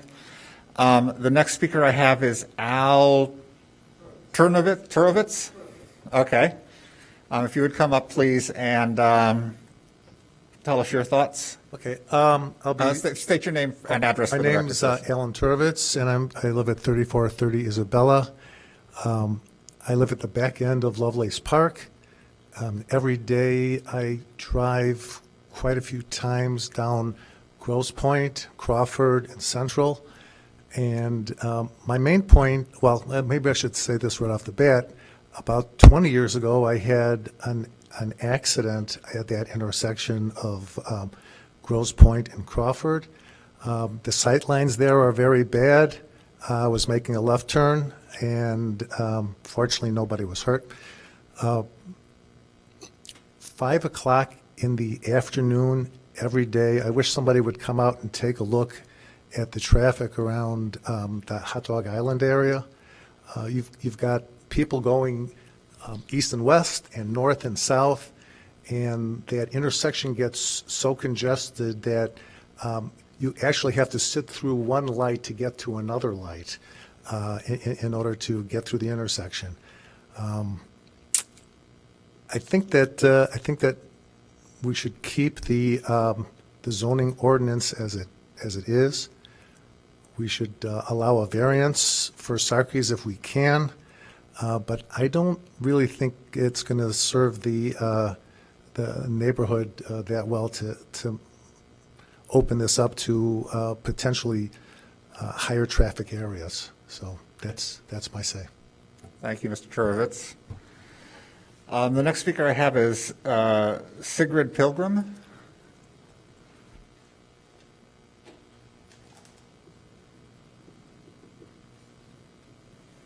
And again, if you would state your name and address for the record, Yeah, please. my name is Sigrid Pilgrim. I live at 2750 Bernard Place, and I have lived there since 1983. If you don't know where Bernard Place is, when we moved in, the neighbor told us, please tell the fire department how to get to your house, because we're tucked away between Crawford and Lovelace Park on a dead-end street, which is very nice to live on. It's very quiet. However, having lived there since 1983, I can assure you that there are times when I try to make a left-hand turn out of Clifford onto Crawford, especially later on in the afternoon, especially if there is a traffic jam on Edens. You can find 1.5 miles long traffic on that street. But that is really not so much what I'm wanting to talk to. The question has come up about the potential of drive-throughs. I would like to just mention that in the last 12 or 13 years, there have been 3 proposals to utilize properties in this particular overlay area where staff essentially has approved the use of drive-throughs. One of the first ones was by Chase Bank that wanted to have a 4-lane drive-through opening up onto Crawford, just north of Grosse Pointe and Central Street. Then there was Nick's Organic Fast Food, which was also thinking of building on the empty lot, which is now owned by Sarkeys. What I would like to ask you, if at all possible, is the question. I have read time and time again how developers within the city are asking for variances from various zoning ordinances. If you take a look at the next agenda item, I can read at least 5 variances that the school requires in order for it to build its building. If that is the case, why can't we just not give Sarkeys a variance so they can build whatever they need to build that would conform with the overlay district, meaning, and if I read the overlay district rationale correctly, one of the points was to maintain the uniqueness of the businesses that we have in the area. How much more unique can you get than Sarkeys and Hot Dog Island? Does anybody really believe we want to change that to a McDonald's? No, we already on that corner have a Starbucks. I urge you to come and try and get into Starbucks at around 8:45 in the morning. Okay, there have been traffic backups almost halfway down to Old Orchard Road and way beyond. Or we also have, what's it called? The Subway. That's right. Which is okay. I like Subway. I prefer it to McDonald's. Yeah. So let's just keep an open mind as to why that overlay district was created. The traffic patterns in that intersection, I urge you all, please come in the morning, please come in the afternoon. Once the Kensington School is there is going to be even more traffic. But also understand that this intersection has a bus stop. There are schools. And the kids, they walk to the bus. They take the bus to school. The kids ride bikes to school, to ETHS. Take a look at the utilization of that particular intersection and the sidewalks that are there. Keep the setbacks. That is a safety issue. Please do come and check us out. I invite you to come. I live at 2750 Bernard Place. You have my phone number, my email, and I'll be more than happy to give you a tour of our little corner of Northwest Evanston. Thank you. Thank you. And we'll ask the fire department how to find you. The next speaker I have is Kathy Treiber. Okay, Ms. Treiber. Again, if you would just state your name. On that. That's a rarity. Well, it's whether it's the German or the English pronunciation of it. So. Yeah. Okay, my name's Kathy Treiber, and I live at 2649 Hillside Lane, and that's up behind the Will Ridge. And I've lived there 30 years, and I'd want to, the prior speakers have all talked about the traffic patterns, which is an issue there, with the accidents. When I am going north somewhat on Crawford and turning left into Hillside Road, it is always on my mind, I'm going to get rear-ended because someone's going to not see that those lanes merge there. So that's one issue. The other one is, not only is it a traffic issue, I walk there, and there are a lot of people that walk there. And not having a setback, again, that is a real issue. It's a safety issue. In a prior position, I would walk along that, right past Little Island, to get to the bus. Not having setbacks, there's a lot of kids that walk that way too. following up on the previous speaker. That is a safety issue. It's not just businesses. That is a residential area right around there. And I'd ask you to consider that, please. That's it. Thank you, Ms. Schreiber. My next speaker is Jerry Dahlman. Hello, everyone. My name is Jerry Dahlman. I live at 2650 Hillside Lane, which is about where that R2 is in the upper left-hand corner. And we've lived there for about 27 years, or 22 years, sorry. I'm here to ask you all a couple of things. Number one is to challenge the staff to ask them, which some of you have already raised the question, why, if the issue is Sarkey's needing a permit or a variation for a tent, why did this get expanded to other properties that aren't asking for changes? Why make that change? At that intersection is Will Ridge, which is an auto shop, which my understanding is recently the business was sold to another company. The property was sold to a real estate investment trust, which has no, to my knowledge, investment in the community. So they could, along with Evanston Paper and Little Island, they could sell those properties to McDonald's or Burger King or some other property. If these are taken out of the Central Street overlay, my understanding is they could ask for a drive-through.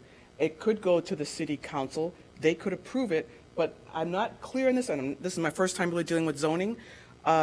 We as citizens and residents may lose our opportunity to challenge that. I'm not clear on that, but this is an opportunity here now to stop the possibility of having drive-throughs.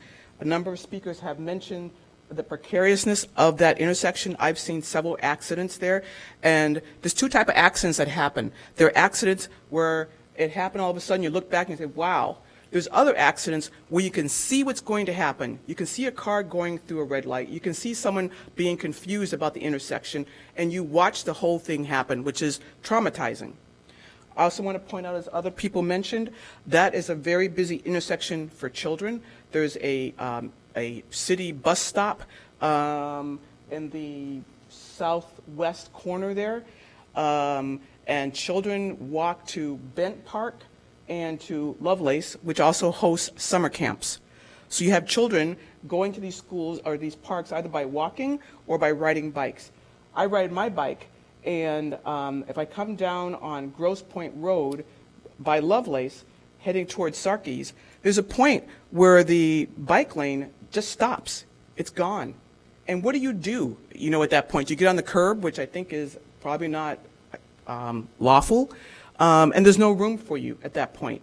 And to have the possibility of this RIAT sell to McDonald's or whomever just scares us. And the staff mentioned, or someone mentioned, that there's no one asking for a drive-through right now, but as someone else pointed out, they have asked in the past, specifically Nick's and Chase, and it can come up in the future. I think it's disingenuous to say that it's not going to happen, because we know it has happened in the past and it can happen in the future. Finally, I was going to ask you to wrap it up. Okay, so. no problem. Thank you. I looked at the points number 4 and number 6 that you reviewed when you were discussing the prior change. Number 4 being the value of property in the neighborhood being affected, and number 6 being traffic congestion. I think not so much Sarkey's getting a tent, but opening this up to the other properties also benefiting from it risks the possibility of our properties' value going down and traffic increasing. So I ask you not to make those changes. Thank you. Thank you, Ms. Dahlman. And I'll just answer, kind of, you raised the point about the drive-throughs. So there always is, any drive-through is going to be run through a process in which it would come before this board first, and then would go to the Planning and Development Committee of the City Council, and then City Council as a full. So there's no way that it would be blocked out from citizen comments, citizen participation. So I just want to clarify that for you. So I'm not going, because that doesn't address anything that I have control over. That's a City Council rule. I'm going to go to Mary Rosinski, who has signed up.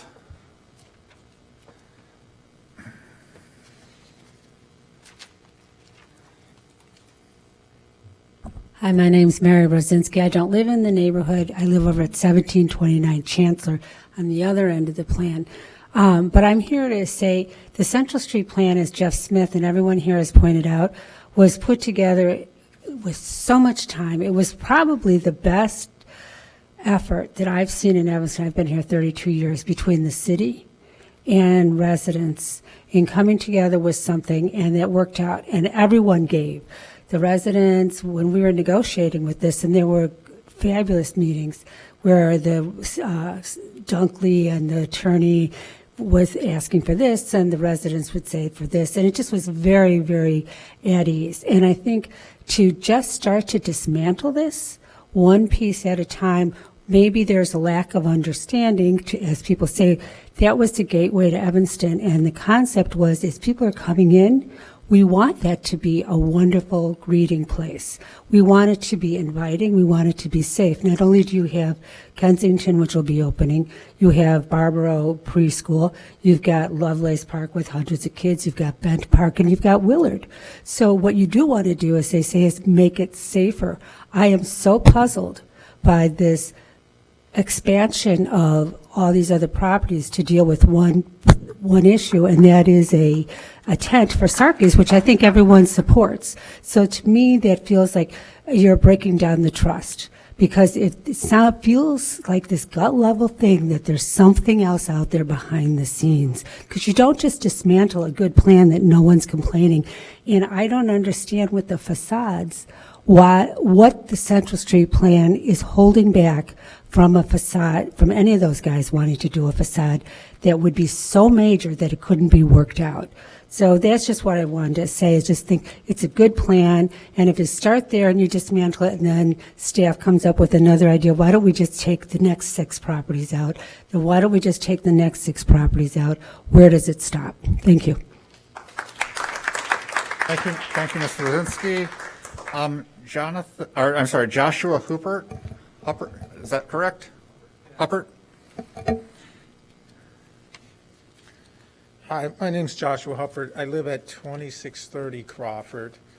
So I'm right across the alley from several of the properties that staff is encouraging to change the zoning of.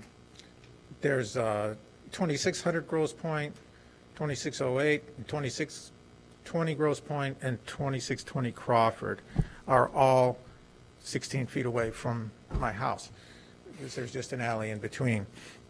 So I just wanted to start by addressing a couple of the standards that I see. And one is about an adverse effect on the value of adjacent properties. And yes, if there's some bigger development, and especially a drive-through, it's going to have an adverse effect on the value of my property. I mean, if there's a late-night drive-through window, 20 feet or so from my kitchen window, yes, that's going to have an adverse effect. I noticed in the staff presentation, they said it will have a positive effect because it'll lead to removal of the existing temporary tent and replace them with a permanent tent. But, the existing temporary tent is illegal. It's only been permitted, I believe, because of the pandemic, and it was kind of an emergency measure. I never complained. I don't think anybody did, because there was a pandemic. But that's not really a positive thing, that the city might actually enforce the code. Another thing in the standards is about the adequacy of public facilities and services. And that, people have talked about that intersection. It's not adequate. Crawford has a sharp curve and a change in elevation.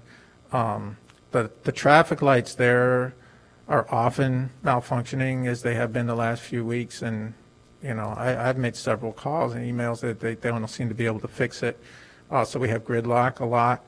And this is before they build this proposed Kensington school, which is going to bring in a lot more traffic than the existing church, which doesn't have much traffic, and what it has is only on Sunday, really, and one weekday evening. So the public facilities are not good. And a couple times when there's been accidents, and once when there was a burglary, we called the police, and it takes a really long. I think when there was a burglary, it took 20 minutes for the police to get there. We're pretty far at the end of town. There's not much police presence around there. So the public facilities are not there to support increased development. I think also, this whole thing reminds me of, I think there's a saying about killing a fly with an elephant gun. And I think that's what this is all about. It seems that Sarkis Cafe, which now owns that corner lot, would like a permanent tent. And they didn't come up with plans. They didn't apply for zoning variations. So all of a sudden, city staff come up with this huge idea of changing everything. And I know in the packet there's a letter that staff sent out, and I really don't like the fact that staff sends a letter to the people who own the business properties on Grosse Pointe and tells them that I think the letter said that the Central Street Overlay District, quote, is overly limiting for the identified properties. I mean, that's somebody's opinion. It's not the city council's opinion, because they passed this thing. They also said that, quote, removal of the overlay district is necessary for the benefit of the existing buildings and a permanent tent at Sarkis. That's just activism, getting the current property owners to feel like they're being done wrong and they need to change something. I don't think any of them, outside of maybe the owner of Sarkis, were agitating for this before. And I can say for sure the zoning variation process works, because where I live, like a lot of the stuff, and all up and down Central Street, my house doesn't conform to the zoning laws that was made after it was built. Even when I replaced my garage, I had to get several variations, and it wasn't a problem. I don't know if the auto repair shop actually applied for variances and was denied. It doesn't say anything about that. I'm going to ask you to begin wrapping up, please. Sure. I just want to say, I think that the business district is working fine. There's only one sort of vacant lot, and it's mainly vacant because city staff for years has promoted totally unrealistic projects there and got developers interested in things that could never work. But something's working there now, and all the existing buildings are occupied. All right, thanks. Thank you. And I forgot, you said your name and I've forgotten, so. That's okay, my mistake. I really wanted to speak about the new plan. Okay, all right, so I'll put you for the other one.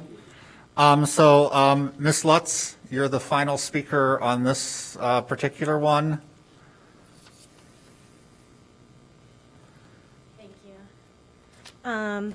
And so before you give your presentation, you're requesting a continuance. I am. And could you state the reason? Actually, let me give us your name and address for the record, please. Megan Lutz, and I'm at 2637 Crawford. Okay, Ms. Lutz, I'm sorry I've been pronouncing your name incorrectly. Everybody does it. It's because of the bakery. So you are requesting a continuance? I am. And could you state the reason for your requested continuance? Yeah, the city code says that an official protest petition can be signed by residents within 500 feet, and if more than 30% sign an official protest, that it will require a supermajority of city council to approve the map amendment change. And we would like to exercise that, but I did not get the list of addresses. I had to FOIA the list of addresses from the city. Even though they used that list to send out postcards, I requested it on June 10th, and I did not get it until middle of the day on June 17th. The city clerk's office did set up an online petition for people to sign, and they shut it down today, even though the city code says that the petition has to be filed before the close of the Land Use Commission hearing. So we haven't had adequate time to get people to sign the petition, to know that there's a petition out there to sign. And there's also like half of the properties in our area in that 500 feet are within like a condo complex, and so it's kind of hard to get in there and get to the HOA, so we need a little bit more time to do that. Okay. So that we can exercise that right. So my understanding is that you're requesting a continuance so that you have more time to try to draw a supermajority vote on city council. Yes. Okay.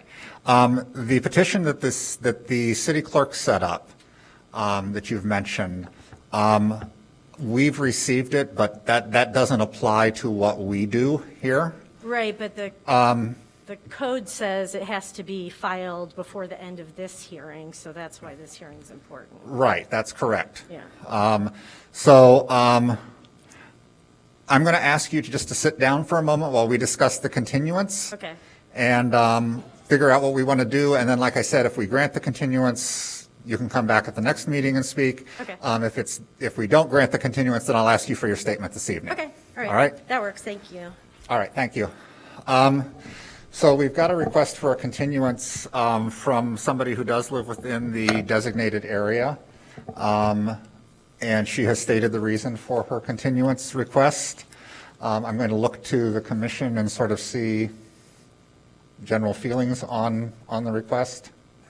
I just want to make a comment. A couple things. One is on the continuance.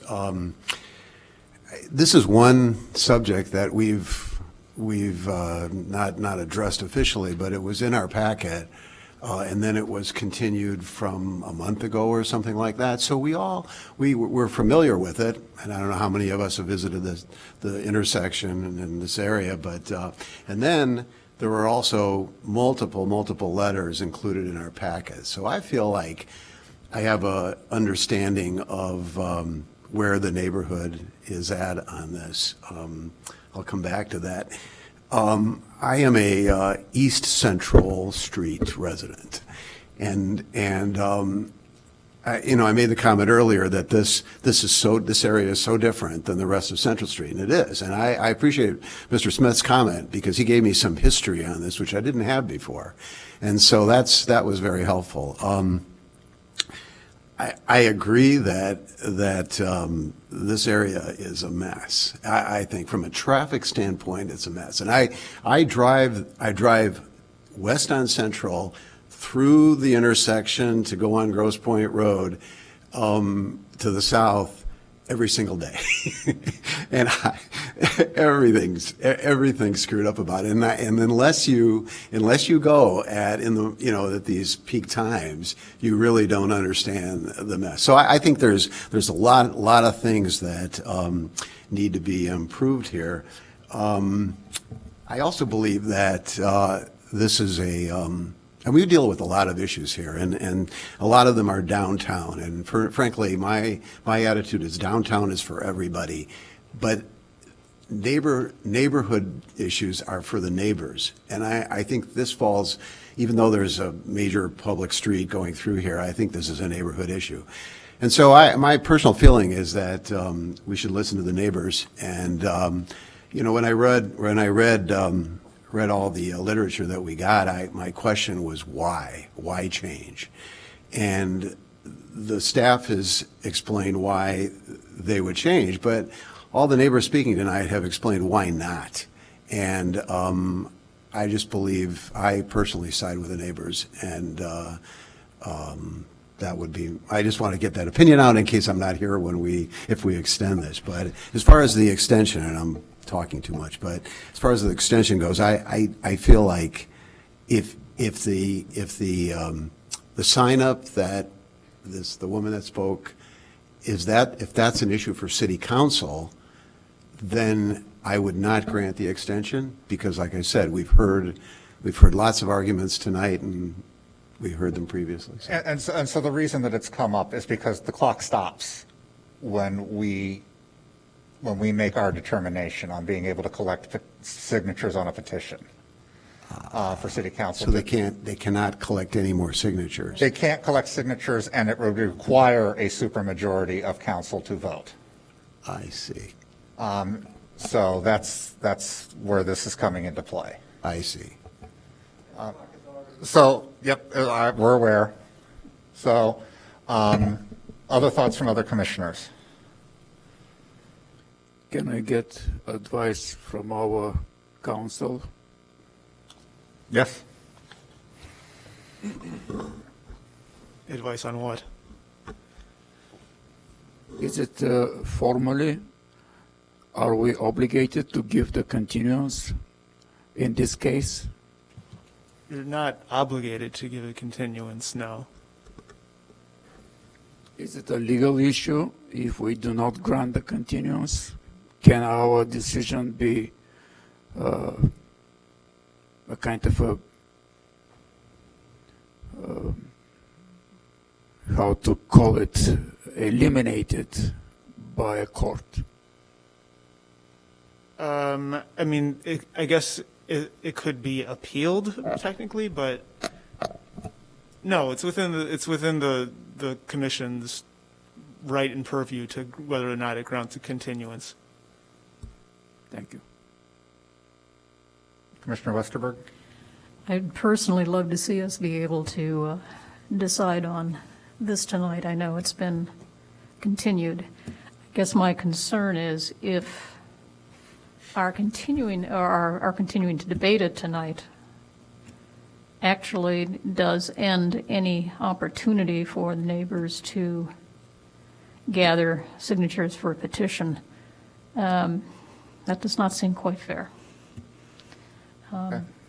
So it doesn't prevent them from gathering signatures, it just means that the signature requirement is not in effect. Correct, or will not be met, right? Right.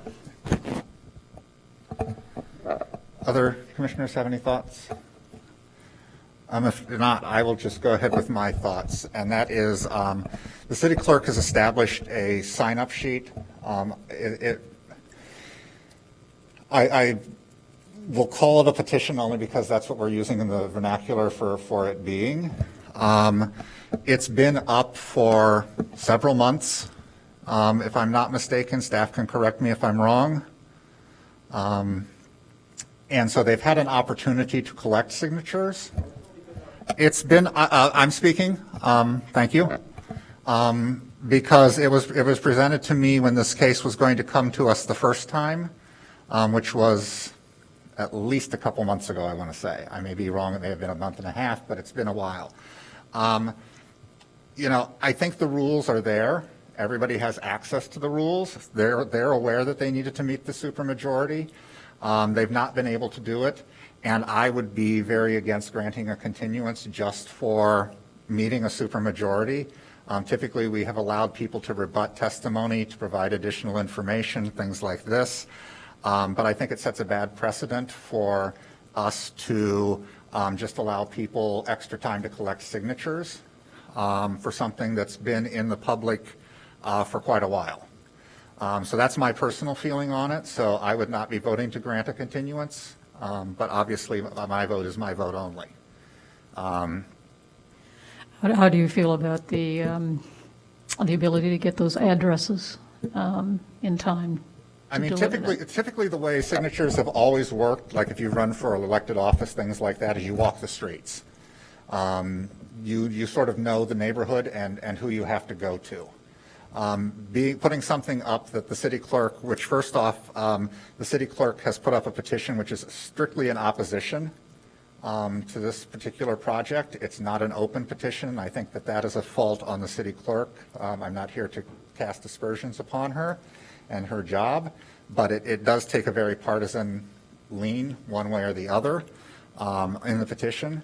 And there is a limited process for determining adequate signatures, legal signatures. We received from city staff today, city staff having gone through and sort of making a determination like this is, we believe, is a legal person who lives within the 500 feet, who lives, you know, that owns property in that space, everything else. Sorry. So, I mean, like I said, I'm not in favor of granting a continuance strictly to collect additional signatures to trigger a supermajority when this has been in the public for quite a while.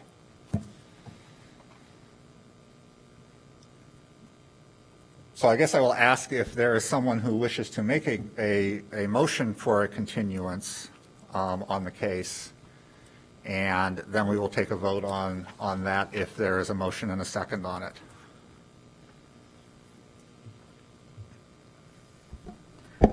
I'll move to grant a continuance. So there's a motion to grant a continuance for the map amendment 22 PLND 0038 for Crawford Avenue and Grosse Point Road.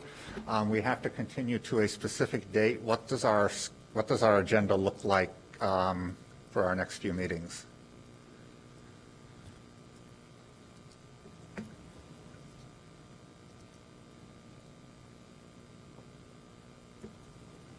Just so we don't continue it to a very full agenda item.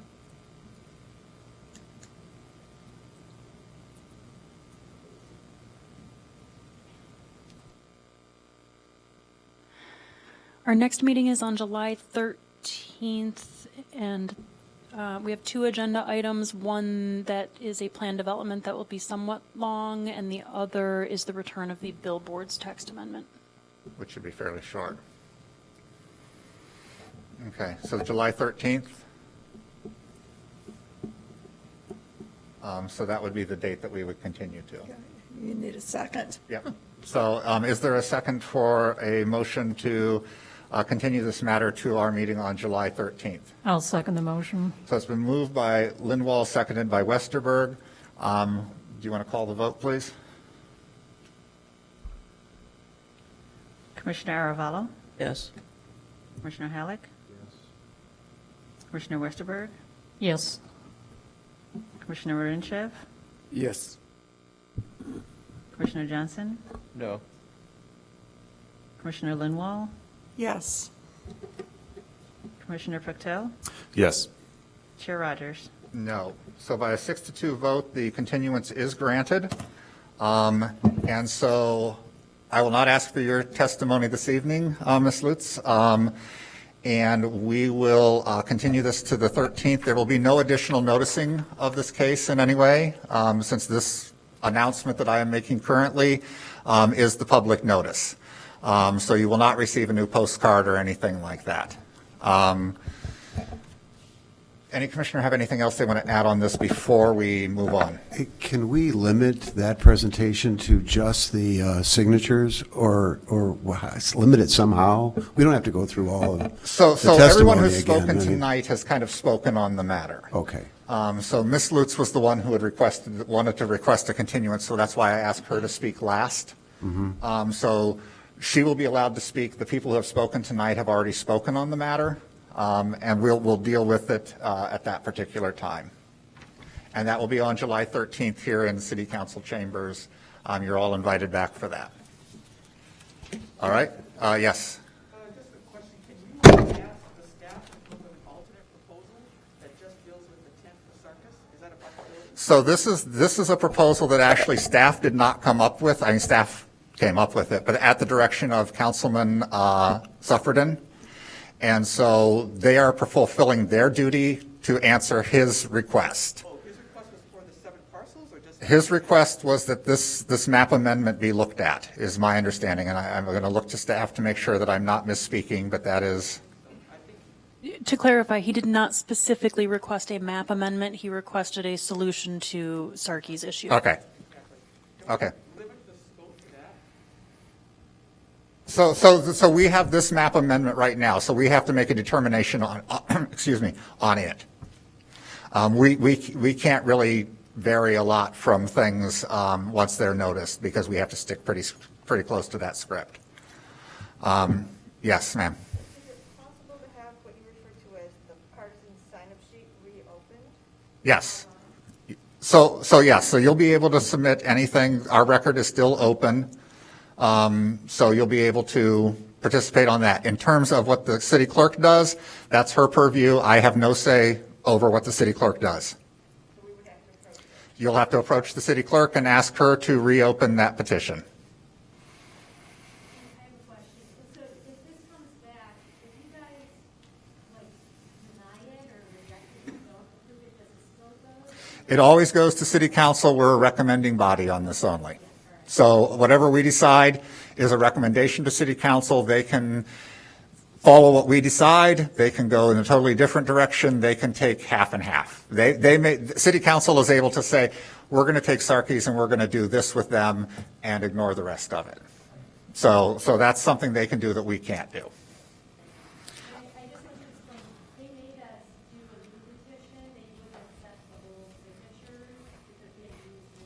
Like I said, that petition doesn't mean much to me. It means more to city council. So thank you. So with that, I'm going to move on to our last item agenda, which is 3434 Central Street, the Kensington School, Plan Development 22 PLND 0012. Rogers, I have a point of order. Yep. The application does not comply with Evanston ordinances. I'd like to briefly speak to this point of order pursuant to Robert's Rule of Law. Can you allow me to have it read into the record first, please? Yes, sir. Thank you. Is this Mr. Griffith? Are you the one who is? That's me. Thank you. If you just please read it into the record for me. Sure. The applicant applies for a special use for planned development and a special use to demolish the existing church and other site improvements and to construct a new two-story, 22,416 square foot building for a child daycare center, Kensington School. The following site development allowances are needed: off-street parking located within the front yard where parking is not permitted, off-street parking located within the south interior side yard where parking is not permitted, detached accessory use, the refuse enclosure located within the south interior side yard where detached accessory use is not permitted, to reduce the required transition landscape strip along the south property line from 10 feet to 6 feet, to eliminate the required 10-foot wide transition landscape strip along the west property line, and to reduce a two-way drive aisle from 24 feet to 16 feet. Thank you, Mr. Griffith. Sir, if you would identify yourself, please, for the record. Yes, thank you, Chair Rogers. My name is Brian Mahoney. I'm here as the executor of the estate of Catherine Mahoney, who owns 2 properties within the 500-foot radius of this proposed special use. I have indicated to staff, including the law department, at least 2 bases by which the application is deficient and this matter should not proceed. The first one is that on the application form under a page entitled Special Use Information, it says, quote, "All persons or parties which have an ownership interest in the affected properties must be identified and must sign the application, period," close quote. The residents of First Williamsburg, and my sister's address is 2538 Grosse Point Road, all have easement rights. Therefore, they are persons who have ownership interests. They were not identified in the petition or the application and did not sign it. On that ground, it is invalid. I've had a back and forth with the law department. If Mr. George wants to chime in on I'm done, that's fine, but they've indicated, 10 emails plus, they have no authority as to why this provision does not apply and render the application deficient. It's also deficient on a second independent ground that pursuant to Ordinance 6-3-5-4, to initiate a petition or an application, the person must be the owner, and here the applicant, it's undisputed, is not the owner, a lessee, here it's undisputed he's not a lessee, or have another legal or equitable interest in the subject property. The applicant is but a party to an executory real estate contract. He does not have legal interest in the subject property. He only has contractual rights at this point. The contract is executory, meaning it's not been finalized. He does not have title. He does not have to pay property taxes. He does not have a legal interest. Nor does he have an equitable interest. Again, that would be like we have, such as an easement, the right to a partition, or other remedy that's not provided in law or pursuant to a contract or a tort, but instead would be enforced by the operation of the equitable powers of a court. So it's invalid on that second and independent ground. Then third, that's why the application is deficient and this hearing cannot proceed. In addition, the mailing notices pursuant to Ordinance 6-3-5-7, subsection C, require that all persons within the 500-foot radius whose addresses appear on the assessment list need to get notice. There was no notice provided to my sister's properties, and on information and belief, there are other parties here who also are within that radius who did not receive a mailing. So therefore, 6-3-5-7-C was also violated. On that grounds, this hearing cannot proceed. Thank you very much, Mr. Rogers. I also reserve time to speak to substance if we decide to go that way. But again, I don't believe we should. It's improper to proceed given these procedural deficiencies. Thank you. Thank you, Mr. Mahoney. Obviously, there are some challenges here that go beyond what we as planners and the ilk be. So I'm going to ask Mr. George to please respond on behalf of the city to those three specific points that were raised. Sure. As far as it being the 6354, the law department has determined that the applicant does have an equitable interest. I think they are a contract purchaser and have made sufficient expenditures in furtherance of this application, and that's sufficient to have an interest or to be a proper applicant. As far as the first point that he made, the city code only requires that the property owner be the one that's on the application, so we think that's fine. And as far as the noticing requirement, I believe that the city code does say that the failure of the delivery of a mailed notice does not invalidate a hearing. So, all right. So based on the law department's belief, the commission can proceed with the commission can proceed with this hearing. Correct. And that the applicant is fully vested and able to do what they're asking to do. To apply, yes. Yes, to apply. I'm sorry. All right. So with that, the application will move forward. So I will ask, and Mr. Mahoney, I will allow you to speak when we get to the public's citizen comment section. So with that, though, I missed the sign-up period on the west property adjacent owner, and I would like the options. And your name, please? My name is Terry Albaugh, A-L-B as in boy, A-U-G-H. All right. I've got your name on the list. Thank you. So with us now proceeding with this case, I will ask the applicant for 3434 Central Street to please come forward and tell us about the proposal that you have. All right. Thanks very much. Good evening. My name is Chuck Marlis. I'm one of the owners of Kensington School. Can't tell you how happy I am to be presenting this to you all this evening. Some of you may recall I last appeared back in March of 2021 virtually for a different application in Evanston. It was a bit interesting, so I'm glad to be here in person. I want to thank Joanna and Michael and Melissa. They've been working with me for the past 3 or 4 years to try and find a location in Evanston. It's been really challenging, but we feel really strongly about this one. So I'd like to take just a few minutes to talk about a little history of Kensington School, why we've chosen this site, a little bit to talk about our program, and then I'll hand off a little bit more of the presentation to my consultants that I'm here with this evening. They're Lance Lauderdale, who's my architect and general contractor. I've got Michael Worthman here from KLOA. He's our traffic consultant. And I've got Jim Kapustiak here from Spaceco. He's our civil engineer. So Kensington School was founded in 1969. We're a family-owned and operated child care and early child education company. My mother, Barbara Marlis, is 81 years old, still active in the business. Unfortunately, couldn't be here this evening. We've really thought good and hard about why we want to come to Evanston. We really feel strongly about the community of Evanston and all the fine families that are here, and we really can't wait to serve them. We've got 12 or 13 other locations around the Chicago suburbs, Glenview being the closest, and we're currently planning on building a few locations in the city of Chicago. So in looking for a new location for a Kensington School, we're really very thoughtful about our design and how we work with the community and the neighborhood. For this location, we've had 1 community meeting and 2 DAPR meetings. And I'll just give you a little bit of brief history about the first DAPR meeting, our first proposal. I heard a woman earlier talk about the number of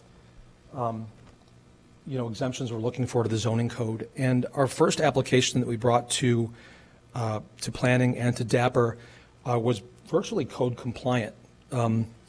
It had a, I don't know if you ever saw any of the DAPR meetings prior to this, but code compliant in the sense that we had the parking lot in the rear, in the west side of the property. In the rear, we had the playground for the preschool up in the front corner, on the corner of Grosse Pointe and Central, and we had the school building kind of right in the middle. And while the DAPR meeting went well, minus a couple objections, one of the gentlemen that objected showed up at a community meeting we had about a month later, and he asked me a really interesting point. And he said, "Well, if you could design Kensington School on this property in a way that kind of disregarded the zoning ordinance, but would best suit Kensington and best suit the families and best suit your purposes, what would it look like?" One of their main concerns with the original plan was that the full access for the school was on Central, and they were really concerned about, folks making a left out on Central and cutting down through the residential neighborhoods and picking up Grosse Pointe, further south. And I understood that, and I came up with an alternate opinion and an alternate design, which is the design that we're presenting here this evening, which is less code compliant, but we feel is more beneficial to our families, more beneficial to the children, and more beneficial to the neighborhood as a whole, whereby we are asking for access on Grosse Pointe, full access, a right out only onto Central, and rather than having a playground out on the hard corner, putting parking on the hard corner and protecting the playground on the west side of the property, the rear of the property, up against the residential neighborhood. So, we've eliminated the traffic on Central, or much of the traffic. It's only a right out right now, and much of the disturbance of a parking lot up against a specific residence and more residential communities. So, some of the things that we look for that, in presenting and creating a location for one of our schools, we're looking for a large piece of land, and as you all know, it's really difficult in Evanston. It's a very tight community, but open green space is really important to us, important for our kids to be able to play in, important for the environment, and parking is also, one of our main concerns. And we really need to make sure that we have the correct amount of parking and that we're code compliant on parking, which our last application that we were going for a different location was code compliant on parking, and so is this one. And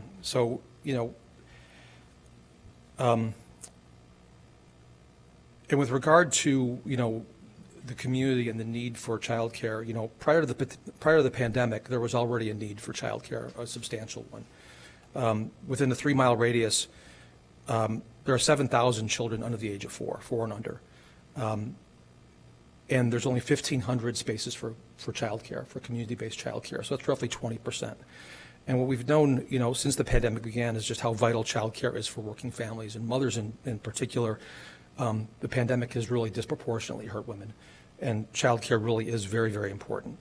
But Kensington really isn't just isn't a daycare. It really is truly early childhood education, and it starts at infant and it goes through 5, and all the curriculum that those 5-year-olds are enjoying in a kindergarten or pre-kindergarten class is coming all the way down to the infants and the toddlers.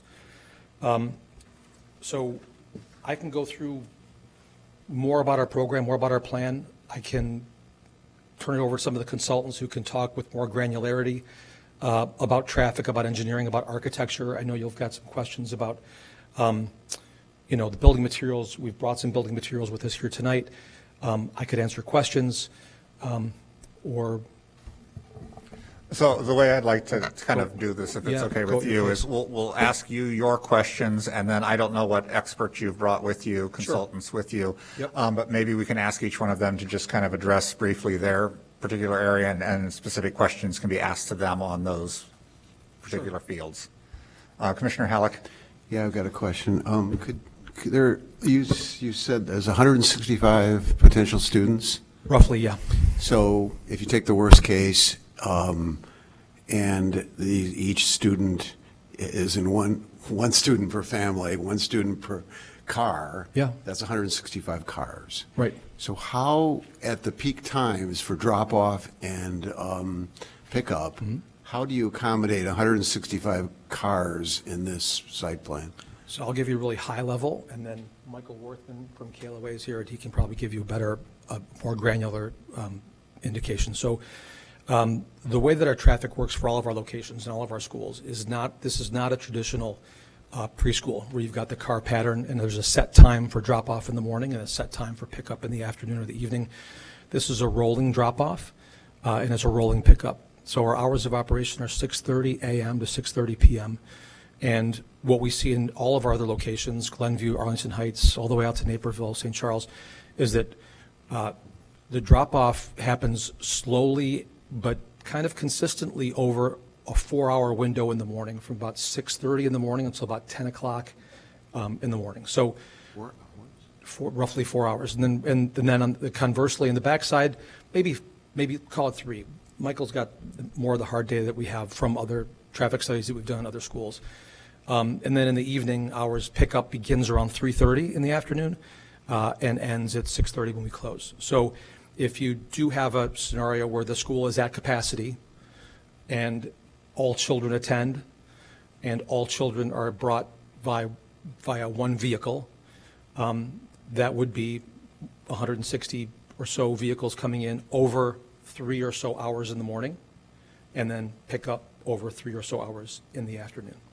Just to clarify, is that an assigned time when you pick up your kid? Nope, whenever or you drop like. off your kid? Drop off whenever you like. Well, see, but then everybody could come because they have to get to work or whatever, everybody could come at the same time.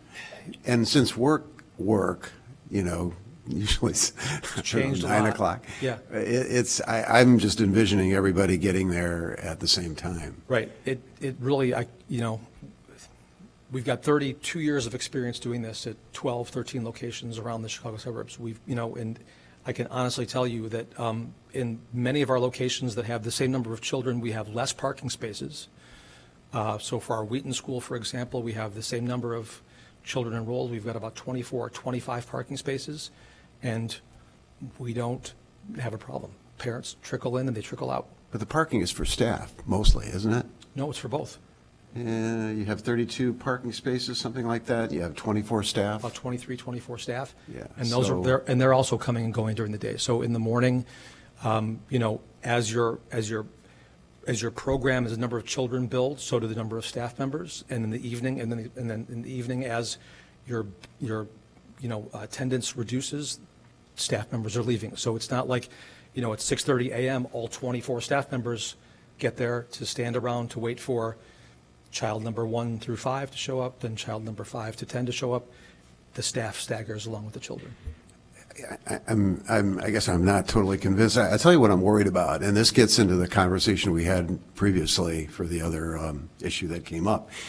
Again, I take this road in the morning, and what happens when you're when you're going west on Central and you turn onto Grosse Pointe, Central has 2 lanes, and everyone's going to the expressway. So right at the point where, it seems like, where you have this entrance, this main entrance, is where these cars converge, because they all want to get in the right lane so they can turn. It's kind of dangerous, has been pointed out. It's a dangerous area.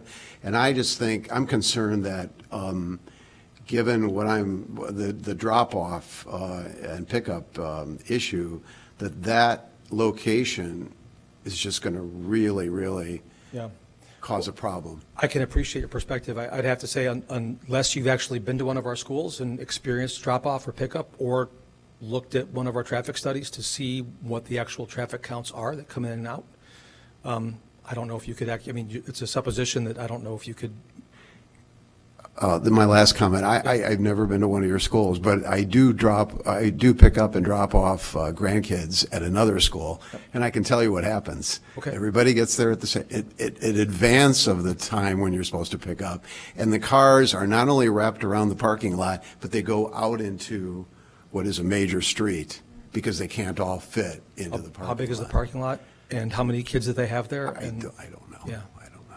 So this project is properly, from a parking perspective, we do meet the requirement of 34 spaces.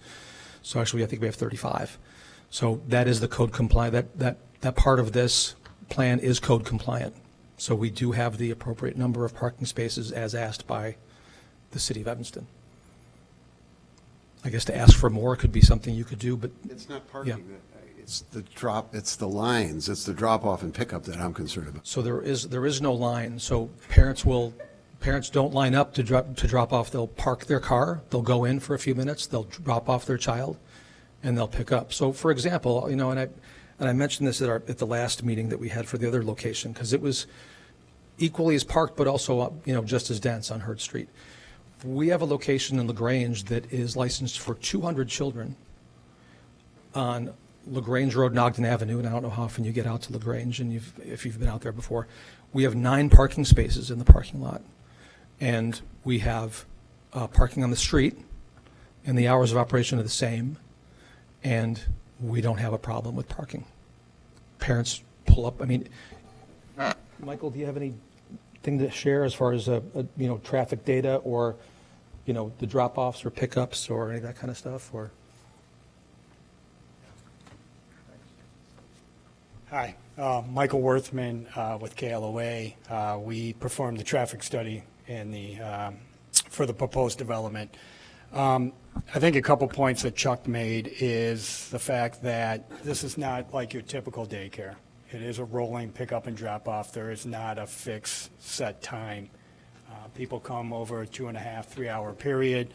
Like Chuck said, he's got probably 12 or 13 of these schools. We've worked on probably half of them. We've done surveys of the existing facilities. As we show in the study, the peak demand in any 1 hour was 60 vehicles coming in and 60 vehicles coming out, dropping off. It takes about 5 minutes to drop your kid off. So you're only parking for about 5 minutes. We have 11 spare parking spaces that can be used for pickup and drop off. There's 34 total spaces. You divide that, you minus that by 23 staff. If they all drive, that's 11. And you look at 5-minute increments, there's 12 of those in an hour. So, we have parking for upwards of 120, 130 drop off and pickup. You're right, sir, there is going to be some hours where it's higher than others, but this is spread out over a 2.5, 3 hour period. Some people are catching the train at 7 o'clock, some people are catching the train at 8 o'clock, some people are catching the train at 9 o'clock. That's why there's all these different train times leaving from here. Some people work further in the suburbs, so they need to leave earlier. It depends on shift times. But we've worked on a lot of schools, and the issue becomes the fixed start and end times of the school, and they do not have this here. Like Chuck said, 34 spaces is typical of all of his schools, maybe even more. More importantly, we are meeting the city's code when it comes to the amount of parking. So we're pretty comfortable in the parking. I would suggest that there's a school in Glenview that's very similar. All of the schools, correct me if I'm wrong, are pretty much designed the same. Chuck has a formula here. So we don't see a problem with the parking and the pickup and drop off. More importantly, we've gone through staff, we've gone through DAPR. All of them agree with the parking demand at this point. Thank you. Commissioner Miranchev had a question. So it's again about parking. Obviously, this will be a hot topic. Is, in your experience, the drop-off and the pickup from a parking better than having a drop-off lane?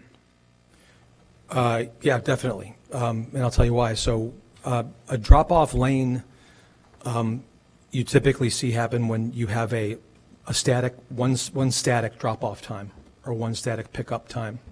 So for example, if you're a preschool program at a community center or local church, preschool may start at 9 a.m. and you'll have teachers that maybe come out and they'll greet parents, and everybody's trying to get there at 9 a.m. Similarly, it's very similar to Willard Elementary that's starting at 8 o'clock or 8:30 or 9 o'clock in the morning.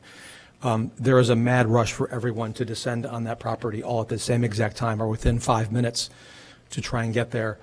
And then when you've got inclement weather, snow, rain, what have you, that just exacerbates the issue. So we've made it very, 30, 40 years ago, we used to do it that way as well. We used to do a static drop-off time and a static pickup time. Over the course of our history with our business and our career, we've realized that to leave the optionality for parents to be able to drop off and pick up to them, many are working from home, many are getting on the Edens, many are going east to the train, many are working in town. It gives them a lot more flexibility as to when they can drop off and when they can pick up. That's why, we do see that drop off and pickup time spread out over that 2.5 to 3.5 hours that Michael was referring to. And how does it really work? I'm sorry to ask practical questions. Sure, but for instance, I'm a parent and I come here to pick up my child. Yep. I will have to park, and how much time will I wait? How will I pick up my kid from the school? Shall I go to a kind of a reception area and ask for the kid? Will somebody bring the kid out? How does it work practically? Practically, so you'd go in, and as a parent, you would sign your child out through a digital keypad that we have by the front door. You'd have a key fob as a parent or guardian that would let you into the building, and you'd go into the building and go to your child's classroom and pick he or she up. So how much time does it take? Like 10, 15, 20 minutes? Definitely not 15 or 20. I'd say 5, 10 at the most to go in and say hi and to make sure that, your student has their backpack or what. And my final question, is the two-way lanes by all the parking spaces the best way for you to, let's say, have the parents come in and come out? Isn't it better to have one-way traffic all around? So our original plan had the full access up on Central, and as I said before, almost all of the residents of that community living on Central, living on those two other streets to the southwest, were in severe opposition to that. And I understood that, and I listened, and I made a change. My question was more like the inside your yard traffic, because you are showing two-way traffic, and this is to your traffic consultant. My point is that somebody will be on a parking and trying to back out, and then somebody will be on the other side, and not always the visibility is okay. Well, once again, practical questions. Excellent question. If it was a pickup drop-off scenario, we would probably recommend a one-way circulation. Since people are pulling in and parking, we prefer to have the flexibility, because there's not going to be anyone lining up against the curb, the flexibility to come in or out and to get to either access drive without having to circulate all the way around to get to those access drives. So the need for the one-way is not required for this site, given the way the school is run, in that you have this pickup and drop-off over a 2.5-hour period as opposed to a 15-minute period. So we feel the two-way is much better. It provides that flexibility so you can get to either drive and you can get in and out that much quicker. Thank you. Thank you. Excuse me, while you're up there, I have please. I have a question about the IDOT permits for the curb cut. Right. What's the status of that, and do you foresee any issues? So we're working with IDOT right now. It's the opinion of your staff and your engineers that we get the access. They prefer the full access onto Grosse Pointe and the right out onto Central only.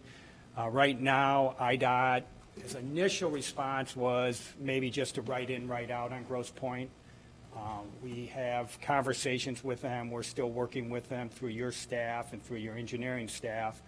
And we haven't come to a conclusion there, but it's everyone on our side, and I don't want to speak for staff, but we've had several conversations, and it's the cities, I guess it's in your staff report, they prefer the full access on Grosse Pointe, so we're working towards trying to get that full access on the Grosse Pointe. What happens if IDOT doesn't grant the full access? If they don't grant the full access, we have several different alternatives.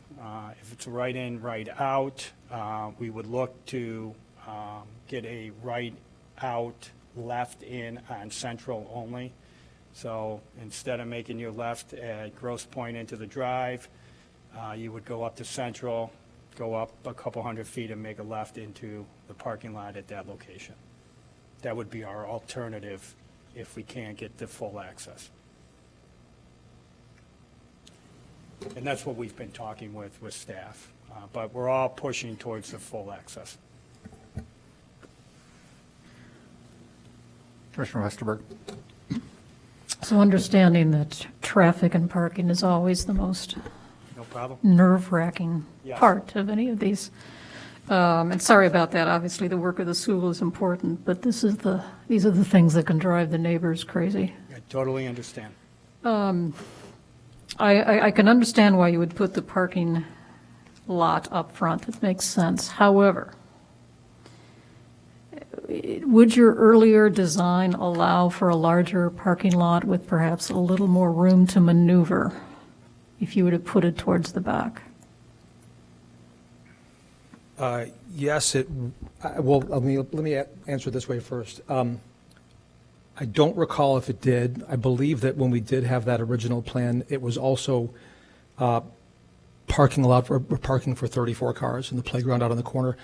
I think what happened though was we weren't able to get the access out onto Grosse Pointe.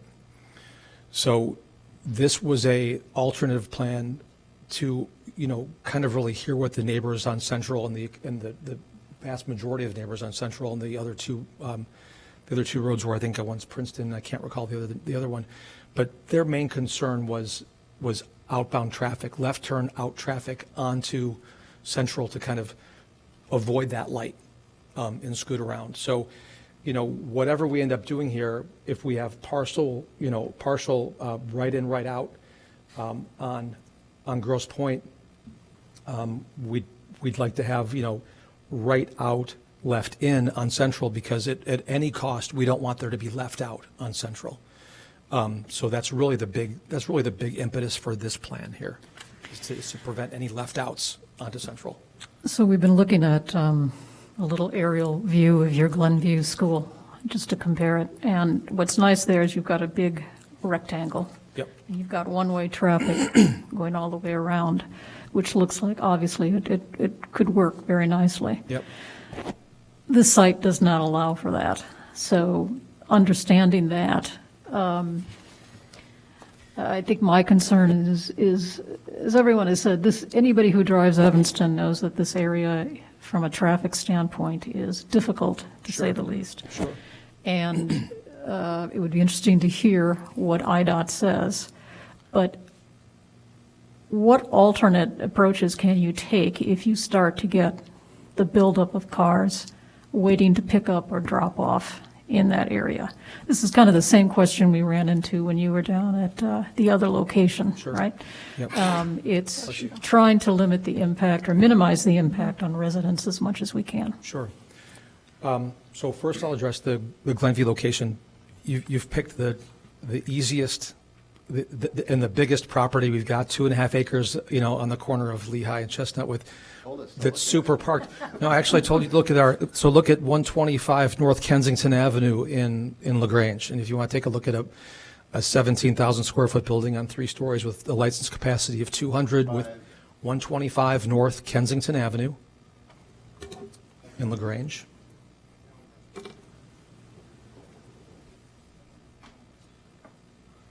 Yeah, Elmhurst is a good one. Wheaton is just the same size building as their Glenview School, only 25 spaces, and that's on Naperville Road in Wheaton, which is a 4-lane, similar to Grosse Pointe, state road. So, yeah, the concern is, from a high level, what do you do when everybody shows up at once, which I get. So I think if we, work together and cross that bridge when we get to it, we could speak to our parents, we could stagger drop-off times, pick-up times, sort of write into the script, if you will, that certain families can pick up at certain times or drop off at certain times. In 53 years, we've never experienced that once, not one time. And, we've got 12 locations that we're doing this at right now. And furthermore, we're going into the city of Chicago, so we're currently under construction on 2747 North Lincoln Avenue, which is just north of Wrightwood, south of Diversey. That's right on Lincoln Avenue. So about 180, 190 students will be there. Folks will be asked to park, up and down Lincoln Avenue and walk their children up. Kensington Avenue in LaGrange looks like a quiet residential street. Can you tell me that you never back up onto Kensington Avenue given this plan? Well, folks park on the street and come in. They can't all find nine spots, right? So people can park in the neighborhood, right? Which we've been asked not to in this neighborhood, and we completely will abide by that. But I can tell you that, the list goes on and on. I mean, I'm just saying this is a very different situation than what we have here. Okay. And that's why we're concerned. Okay. Then here's another one. If you want to take a look, go look at Kensington School of Wheaton on South Naperville Road. That's probably as close as you'll get to this, with the same building that you see in Glenview and a parking lot that is smaller than Glenview's and smaller than this one. I have a question. So if you, or do you have a study on the parent drop-off times? Meaning, how many, on an average, do you have at 6 a.m.? So you have, 20% drops off at 6 a.m., 10% drops off at 6:30, blah, blah, blah, blah, blah, and so forth. Yes, and the we same do. thing on the pickup. Yes, we do. That was in the traffic report, the traffic study. It was, pardon me? Okay, they just showed peak hour. But it was discussed during DAPR and by the city engineers. I don't know if we have any more data that we could share. I don't know at this point, but from a peak hour perspective, I don't know how many, I think we said 60 over the peak hour. So then you have to say if there's 60 over the peak hour, the balance is over the other 2 to 2.5 hours of drop-off or pickup in the morning and evening. And how does that compare to, did anybody do a traffic study of the traffic area or the traffic in this area? We did do a study.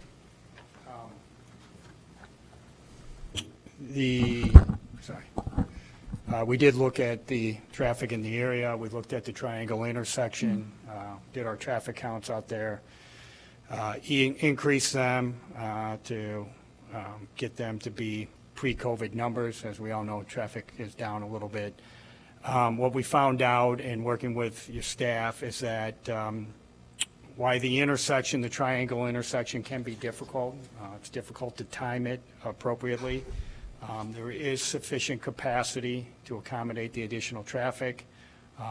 There is some heavy volumes depending on which flow you're moving in the morning, but there is sufficient capacity to accommodate the additional traffic that will be generated by the school.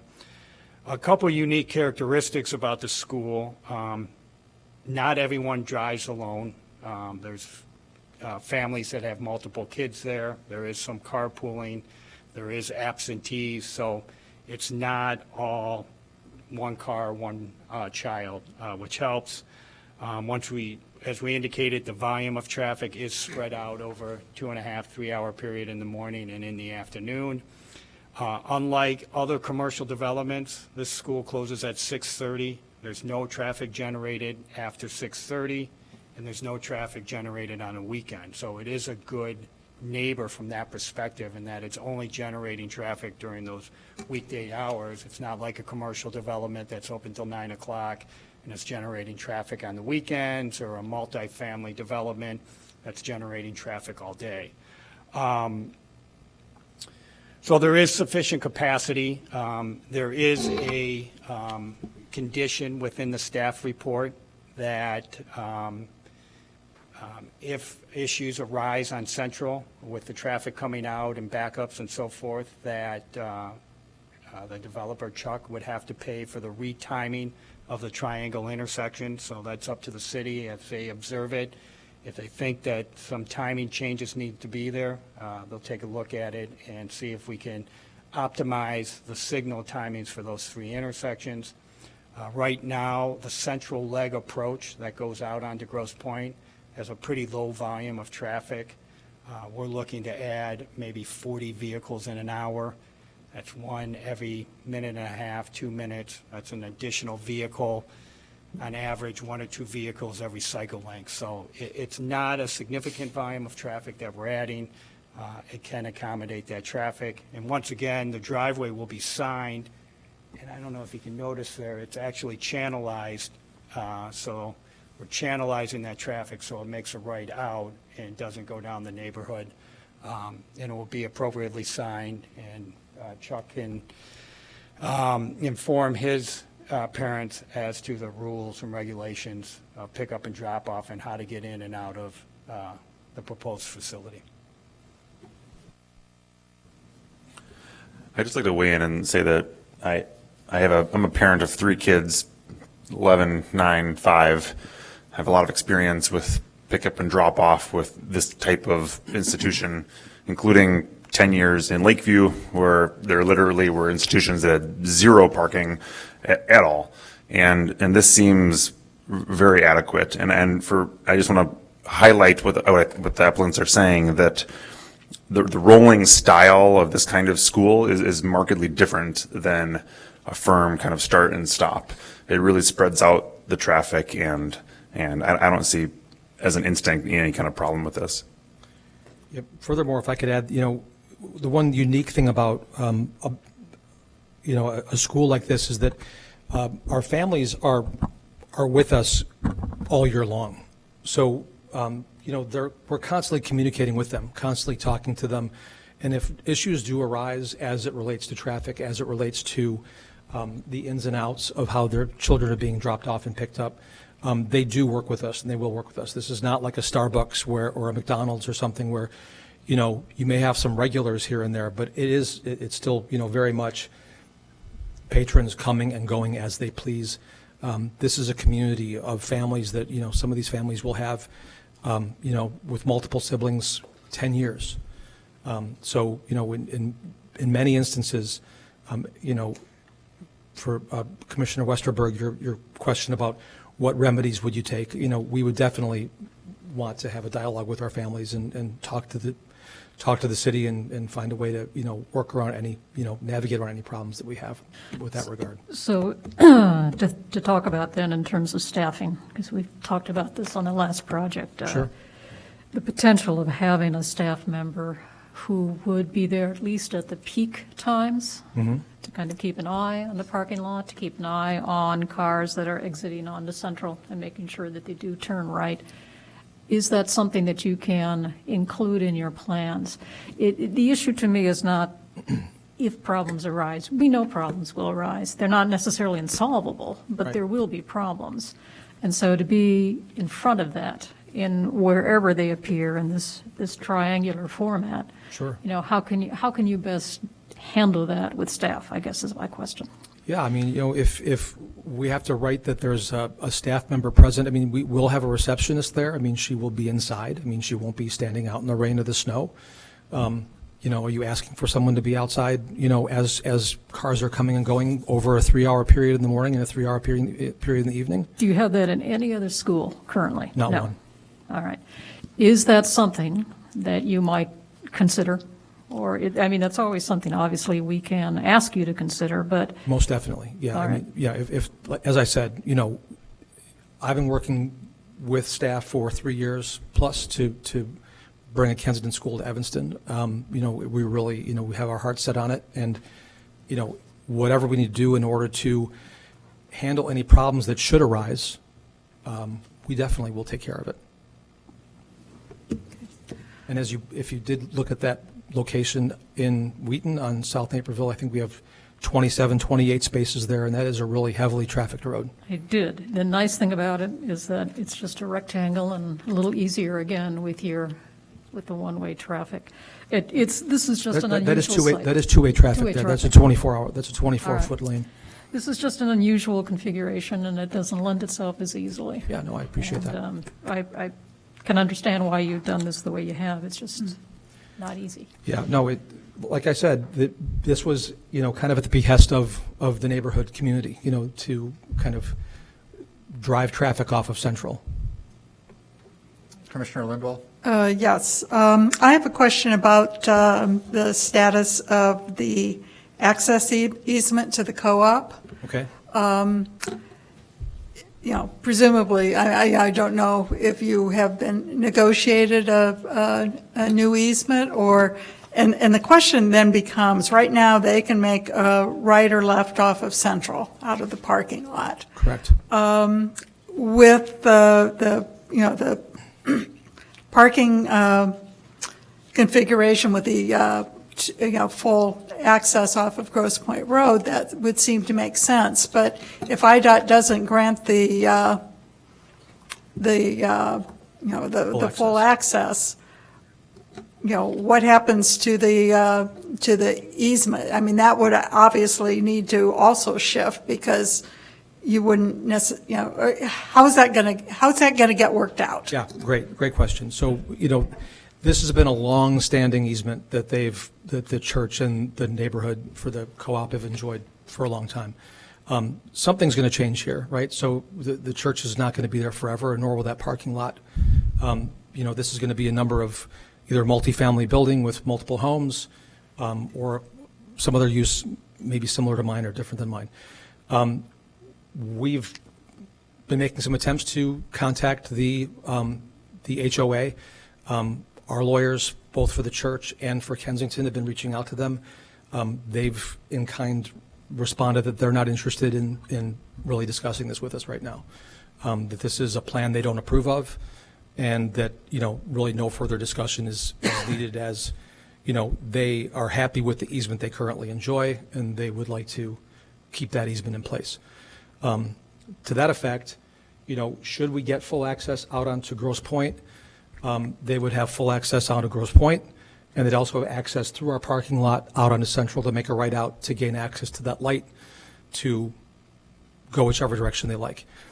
If we don't get full access out in Grosse Pointe and we get a right in, right out, well, then we'd ask city staff and yourselves if we could get a right out, left in on Central, again, giving us a little bit more access on Central to the light and from the light without having any of our patrons go left on Central. And to the same effect, our neighbors would also enjoy that same access. So we'd let them go through our lot, just as they're going through the church lot right now onto Central. They'd be able to get to the light, either come in on Central or go out on Central, or go south on Grosse Pointe, or come in from the north on Grosse Pointe into their site. And with regard to parking, we haven't changed the easement size of their parking area at all. That will stay the same. The easement is recorded right now, right? Is that correct? We did find a recorded easement. It was buried deep on I think, was it a deed or some, where was the easement found? On the, Michael, you remember where we found the easement? Because there was nothing came up on the altar or the plat. The only information that staff has is what is shown on the survey, and it appears, based on the language, that the easement was part of the plat of subdivision that created those lots whenever that occurred. And I think that's where the easement is, but there's been no documents beyond what the survey is showing. that's been presented. But the point is that something needs to be worked out in order to for the co-op to maintain Most definitely. And access. Of course, otherwise they wouldn't have any, and we have to make sure that they have access out onto Grosse Pointe and or Central. I mean, quite simply, we know they're not going to have the same kind of access out into Central that they've had, heretofore, whether it's with Kensington as the new owner and, occupier of this property, or if it's any of the, multi-unit residential, options I saw prior to us, becoming involved with the site. But, the question really then becomes, you can't really, at what point can you determine what the easement will be without knowing what IDOT's decision is? Well, I think IDOT's decision will have to come first. And then we'll have to hopefully carry out a dialogue that's collaborative and beneficial to both parties. But like I said, up until now, we haven't had any. They've shown no interest to try and work with us, which really puts us in a difficult spot. But I'm happy to speak to them whenever they'd like to. Just a question, excuse me, if you do have folks from the co-op driving through the lot to get out, is that another reason why you might need to consider somebody there really monitoring traffic at the peak times? I realize that their cars may go through at different times, but even a couple of extra cars going through at peak times could pose some problems for you. It could. Again, we have the same kind of situation in other locations. Our Arlington Heights location, we share a parking lot with a little strip mall that has a nail salon and a Subway and a little diner. And we don't have anybody out there. I would think more for children's safety that I worry about sharing the lot. But I realize that we owe the co-op access, right? So we have to give them access. This plan gives them access. I'm keeping my fingers crossed for full access out onto Grosse Pointe. Perhaps they'd end up using that right out onto Central a little bit less.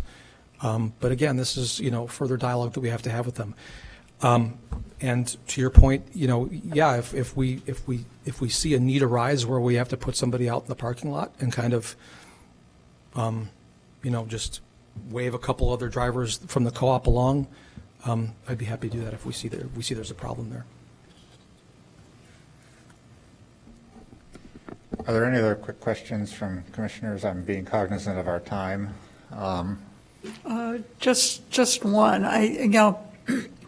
There are the trees along the west property line that staff has suggested, access needs to be maintained so that the trees can be maintained. Your fence, how close to those trees, would you consider, pulling your fence a little bit further to the east in order to provide access? Or are you looking at having the fence right up against the trees? Well, we're looking to have as large a play space as we can for our children.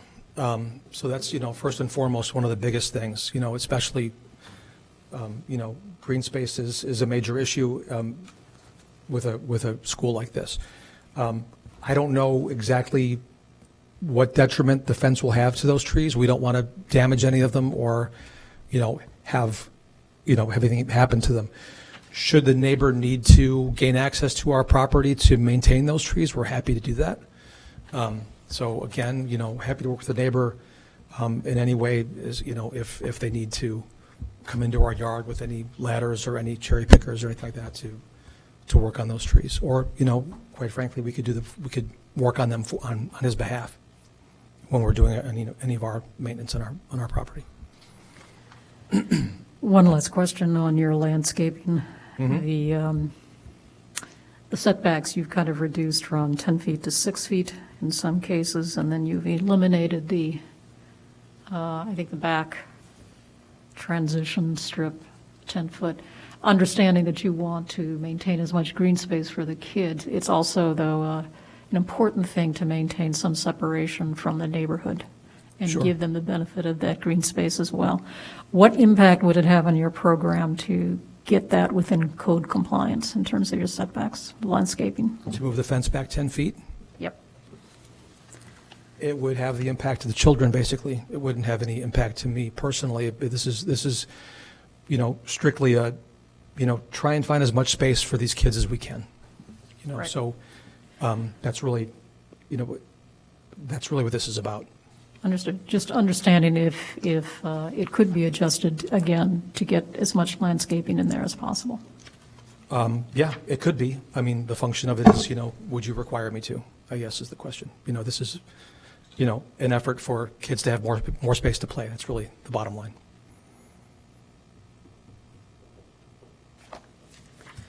All right. At this point, I'm going to go to citizen comment. We have several people who have signed up. Again, I will ask you to be just kind of cognizant of the time. And if there are people who have said things and you want to just agree with them, that's perfectly fine as well. I've got 8 people signed up, 9 people signed up to speak. So I'm going to allot 3 minutes to each person. And again, just ask you don't have to use the full 3 minutes. If somebody has already said something, you want to just reiterate their point, please feel free to do that as well. Mr. Mahoney, you're the first person I have on my sign-up sheet. Thank you, Chair Rogers. First, I want to address the substance, but I have to very briefly revisit the procedural. The legal department's advice is just simply mistaken here. I will tell you, you can't get through the first year of law school if you don't know what easements rights are, their ownership interest in the property. So the advice the council is getting from the legal department is simply wrong with regard to the general special use information sheet. The easement holders have ownership interest in the property. They needed to be part and sign off on this application. You're simply getting bad advice, and I ask you to reconsider that. And if you have any doubt as to that, the purchase agreement itself between the church and the applicant, the lawyers for both parties put in there the easement right on page 1 of the agreement, which is part of the application. So at the time, the lawyers for the church and the applicant knew how important the easement was. Secondly, easements can't just be changed willy-nilly. Mr. Mahoney, I'm going to ask you to move on from I'm talking very fast. I'll keep talking fast. Because you said earlier that you're dedicated to the rules in regard to the prior hearing, so please stick to the rules here, please. I'm working on the advice of my counsel, and my counsel is the one who will defend us in court if this case goes to court. I will not have to be there. Okay. So my decisions don't matter on this particular case. I'm following the advice of counsel. I would ask you again to consider whether advice is well-founded given the lack of any authority cited.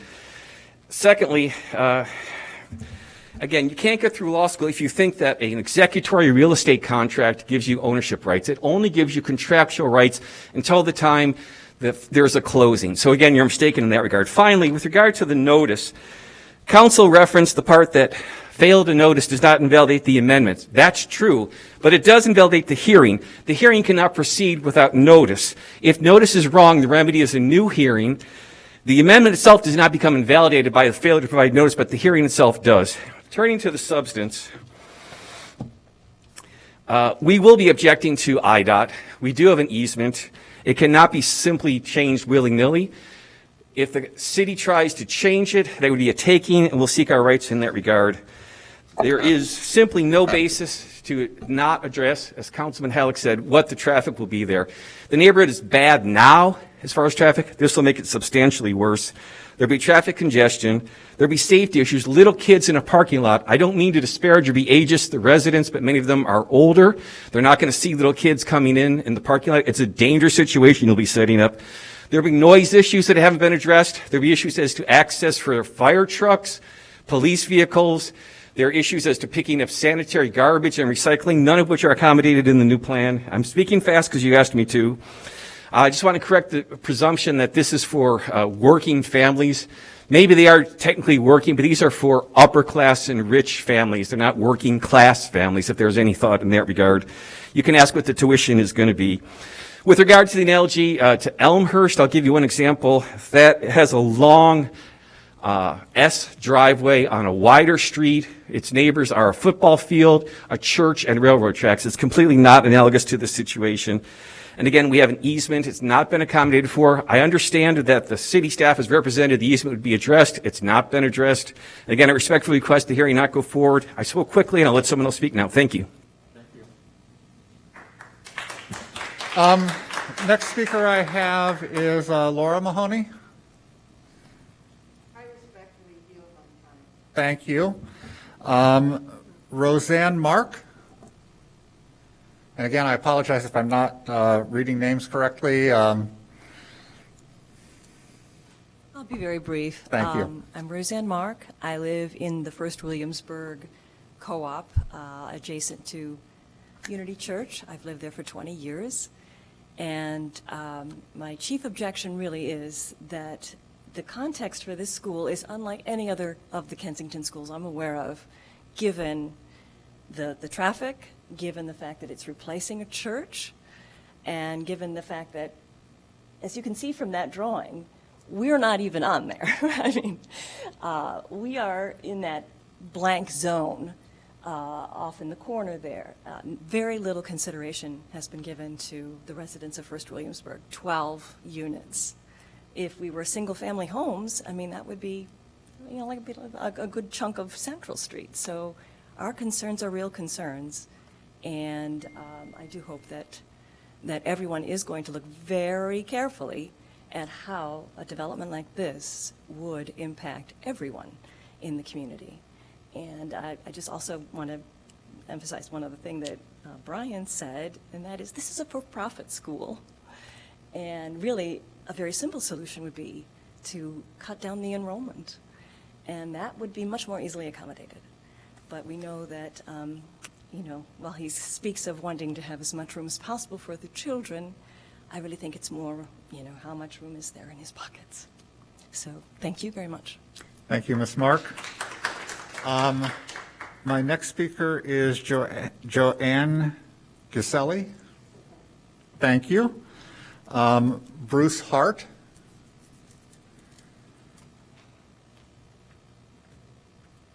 Yeah, my name is Bruce Hart. I live at 2542 Grosse Pointe Road, which is First Williamsburg's. And in my opinion, Kensington schools would destroy the neighborhood. Lower property values, and the main problem is Grosse Pointe, Central, and Crawford is already dangerous. It would increase the danger probably tenfold. And that's all I have to say. Thank you, Mr. Hart.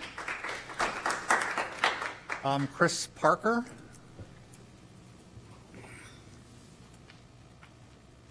Yes, hi. Two very quick questions. Can anyone tell us? Could you just, before you begin, could you state your name and address Chris for the record? Parker, sorry. Chris Parker, 3521 Central Street. So Thank you. I'm opposite the existing parking lot of the church.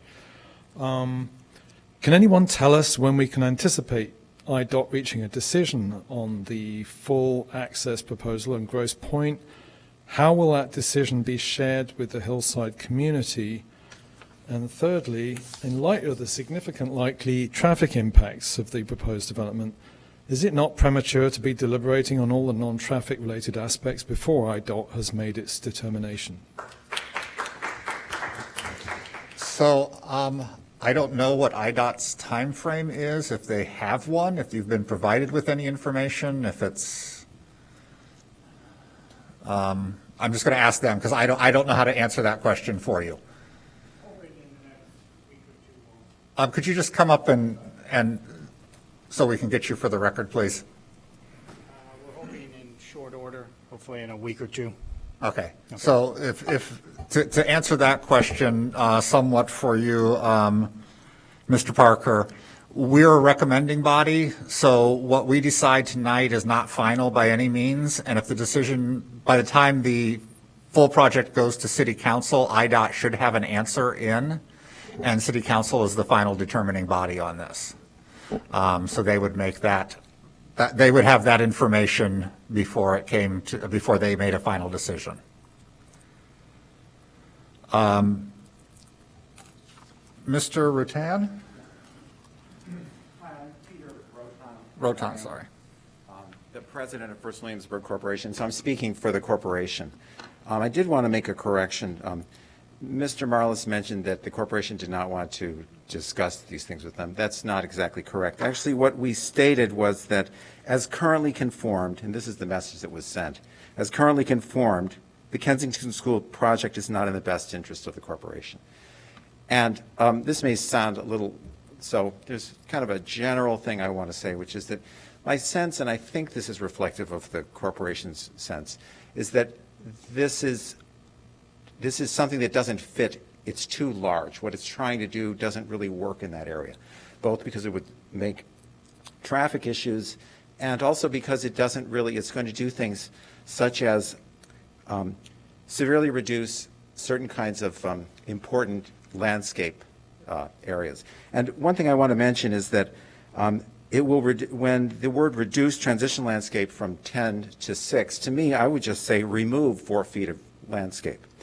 It would eliminate 10-foot wide transition landscape in another part. And then instead of saying it would reduce the two-way driveway aisle from 24 feet to 16, I would say it would eliminate 8 feet of the driveway. Now, I think we all know that 16 feet of a driveway is not really enough for garbage trucks to be coming in and out, or if there's an emergency vehicle. So, and there is no, so now, going forward, I wanted to mention a couple other things.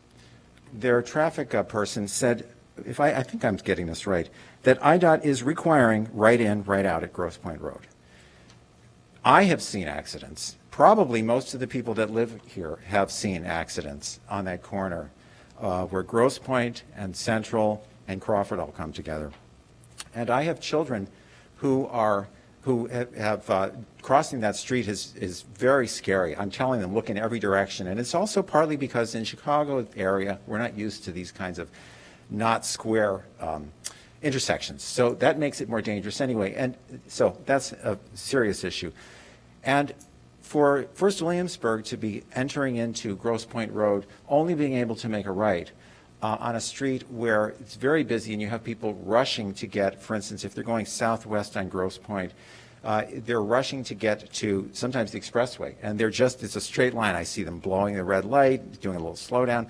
So the sum of what I'm trying to say here is that I don't think it really is good from a safety perspective, and I don't think that it's really something that will serve the neighborhood, the character of the neighborhood. I think it will reduce the property values. I also wanted to mention the idea that Mr. Marlis has said that when he spoke about that we've enjoyed a certain easement for a certain period of time. In general, I wouldn't use that characterization, enjoy an easement. An easement is something that's like akin to a property right. It's not something we enjoy or don't enjoy. And he also makes a false kind of says, well, that will have to change. That's to be seen. And I do want to mention that with my children, when children are 3 or 4 and they're trying to pick out clothing, what I learned is that one of the things to do is to say, here's 2 shirts, pick the one you want. And when I used to work in a camera store, they said, only put 2 cameras on the counter at one time. Otherwise, the people will just go, it's too many cameras, I just don't want any of them. So what Mr. Marlis is saying is sort of, well, you're either going to have us or somebody else changing your easement. That's not a proper understanding of an easement. So it is not the position of First Williamsburg that we want to block anything. We are invested in an excellent, wonderful community, and we want to be part of that. And so going forward, we would welcome a serious conversation about what would be in the interest of First Williamsburg and the neighborhood, and we don't feel that that's been forthcoming. I did want to mention one other thing. I do think that on a common sense measure, if there was the last legal point that came up, it was about that there was not proper notice. If there wasn't proper notice, it would seem it's just common sense that there is a problem with then having the meeting, that there's something going on there, and that would be not a great way to conduct things just from a common sense point of view. So I do appreciate the time, and I do want to say that we're seeking good relations with all our neighbors, and I think that I've heard a general consensus here that there are a lot of neighbors that are concerned about the actual impact in the neighborhood, and I don't think that it's just, oh, we just don't want something new, or oh, we just don't want something for profit, or we don't want to change. I think there's a pretty sophisticated understanding that we will have more attempts for people to put things in, and we want to make sure that it's something that's going to enhance the neighborhood. And that's the last thing I want to say. I think that what we want there is something that enhances Evanston, not just something where we think, okay, well, this is pretty good, and we could adjust it this way and that. And I think that's kind of all of our function here, is to be a part of doing something like that. And this just doesn't give me that sense that that's where it's at this point. Thank you. Thank you. Before you come back up, Mr. Marlis, I have one more citizen, and then you get to, okay, Mr. Alba is passing on his time. I'm sorry, I didn't sign in, but I'd like to say something. If you come up to the microphone, I will let you, since everybody's been very respectful of time on this one, I'm not going to. Very quick. John Cooper, 3614 Hillside Road. I think the discussion about the nuances is well above my pay grade. So I really appreciate even what you're talking about, and I think your school has a great reputation. But I think for me, we're missing the big point, and the big point is that there's already a traffic problem that we have to solve, and this can't make it better. So that's the big point. Thank you, Mr. Cooper. So, Mr. Marlis, anybody else I missed before I move on? I don't see any hands go up, so I'm going to turn it back over to Mr. Marlis. So you can respond and or make your final statement. Really quick, so I added these, we have some new elevations and some renderings that we added to the record that weren't in your original packet. So we received those via email. Oh, you did get these? We did get those via email. I don't remember if it was this morning or yesterday afternoon, but we did receive those, yes. Yeah, so look here, not in a nutshell, but this is a really difficult situation, obviously, that we're trying really, really hard to overcome. With the first iteration of this proposal, we had full access out onto Central. During the community meeting that we had at Unity Church, we had not a lot of, I'm not going to speak to anybody about the co-op because I really don't recall, but a vast majority of the opposition to the proposal was from all the residents on Central and Princeton and one of the other streets as it related to traffic, getting out onto Central, making a left, and just really creating havoc out there. Once we recognized that, had another dapper meeting with a new plan, which was the full access out onto Grosse Pointe. I don't see anybody here tonight from any of those neighborhoods complaining or having any issue or unfortunately supporting this plan.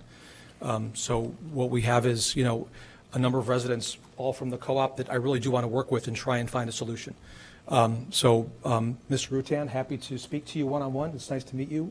I'd like to, have a meeting rather than a phone call and perhaps get this solved, without the use of lawyers, and maybe we could sit down and try and come up with a solution. We really do want you to have access, and you should have full access out on Central if we could give it to you, or out onto Grosse Pointe if we give it to you. But the goal is for us to, obviously have you be comfortable, but there's going to be some change here. I don't know. Perhaps it's foolish for me to think that you couldn't have the exact same easement that you have going forward with any other future developer or any other future use here. All I was saying earlier was that of any of the plans that I saw from Alderman Suffredin or from the Sellers or from the church, it called for something that was also something similar to this, a larger unified monolithic structure that was a multi-use residential building that had a parking lot, had access. The easement that they currently have is right down the middle of the property, and I don't think that easement as it stands would be there any longer. So thank you all very much for your time. I really do appreciate it. So if you have any further questions for me, I'm happy to answer them. Any further questions for Mr. Marlis? Seeing none, thank you. Thanks. We will close the record now and begin our deliberations. We have, again, several standards that we must find are met. But before I do go through those, I'm going to ask for general thoughts from commissioners on the project. On specifically, we've heard lots of discussion about traffic issues. I'm cognizant of the easement, but I don't want us to get caught up in the easement because that's really an agreement between two property owners and not something the city is involved in. So as long as both property owners are aware of it, it's up to them to figure out how to work that out. So we should, be cognizant of it, but also not spend a lot of time working on that because the city really is not a party to any of that easement. So general thoughts from commissioners?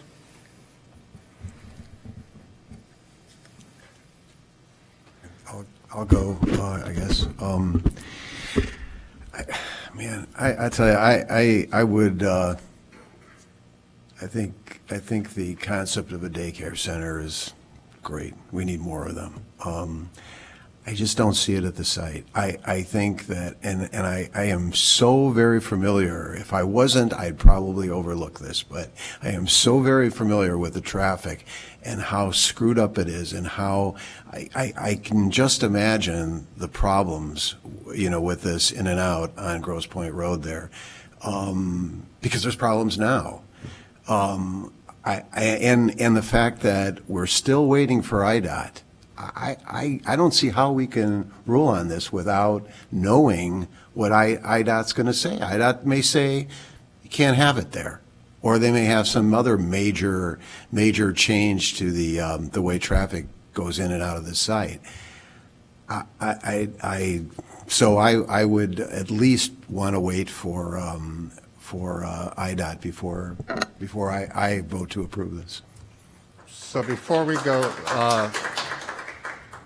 go there, let me ask staff, because just in case this comes up, what do our future meetings look like?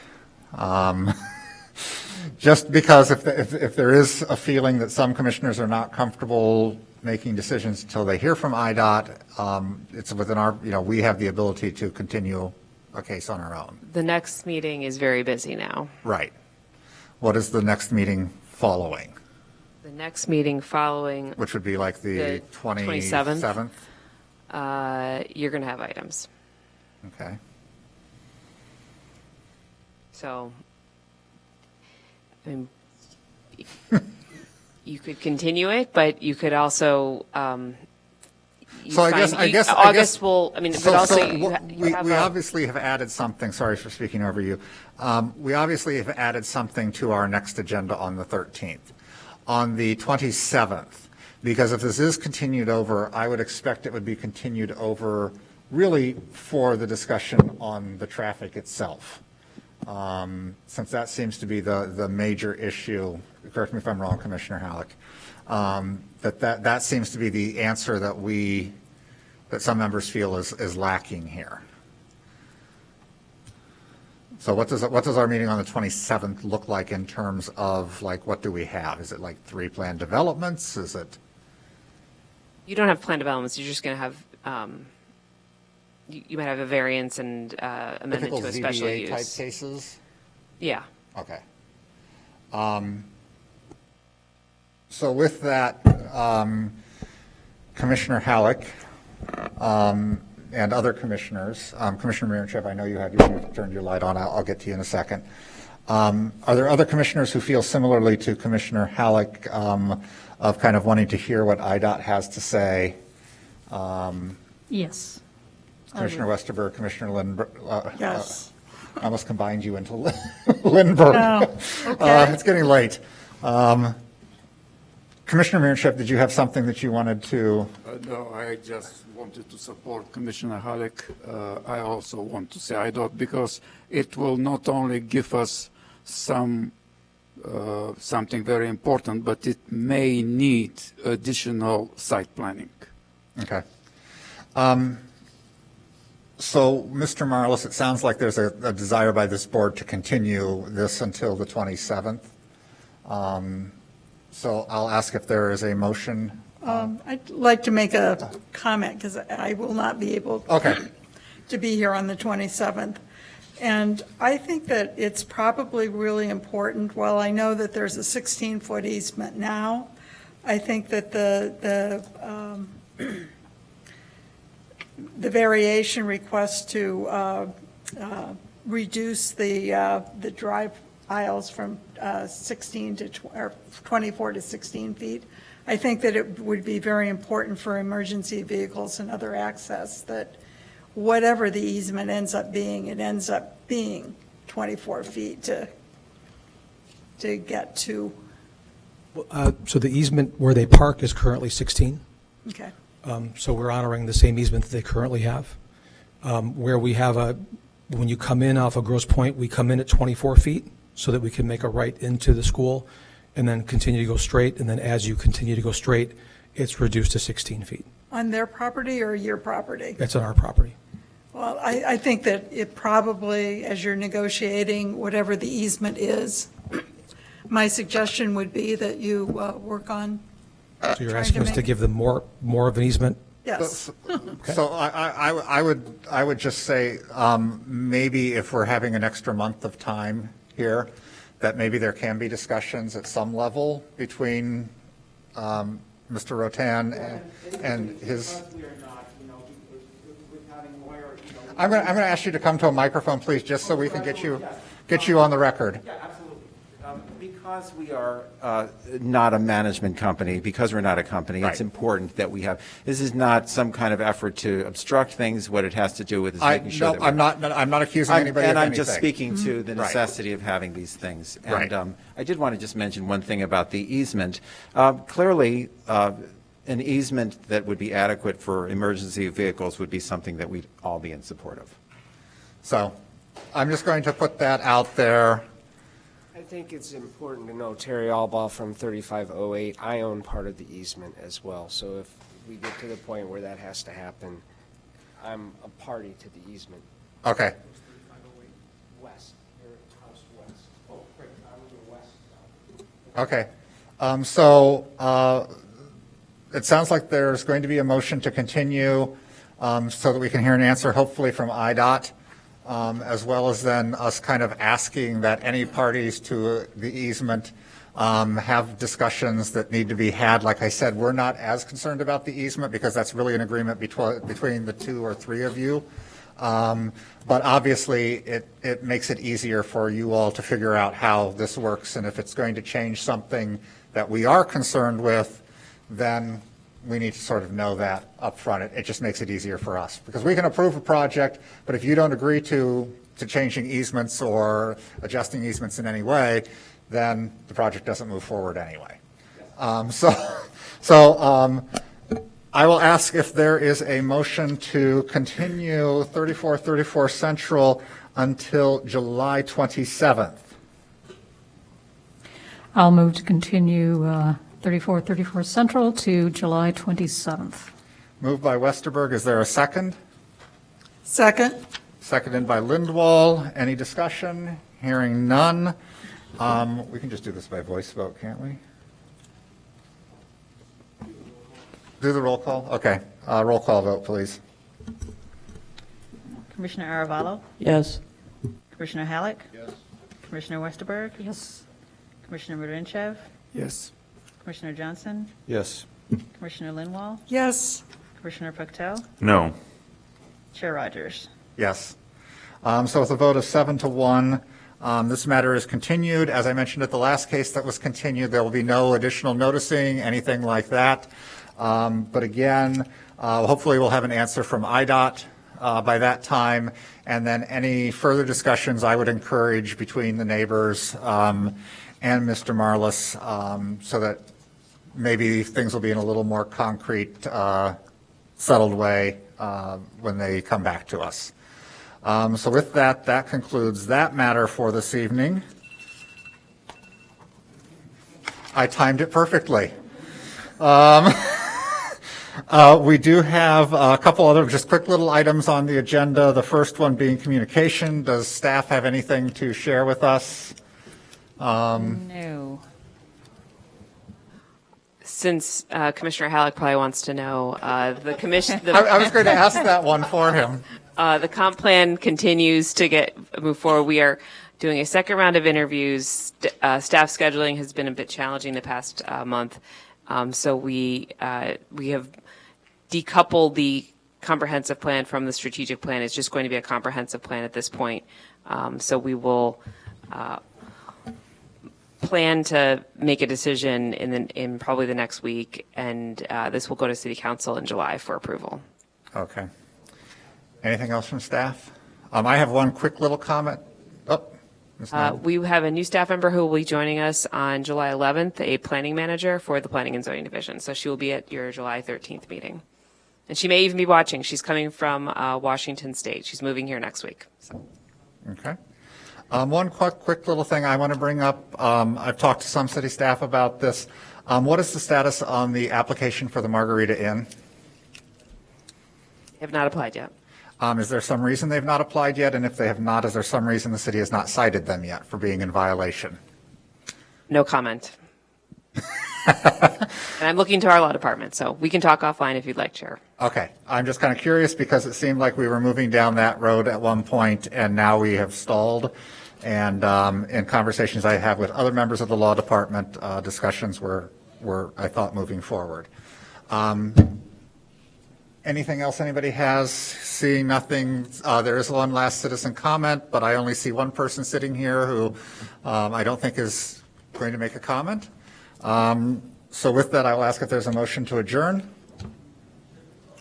I'll move to adjourn. Moved by Westerberg. Is there a second? Second. By Lindwall. Any further discussion? Hearing none. All in favor, say aye. Aye. Aye. Anyone opposed? We stand adjourned until our meeting on July 13th.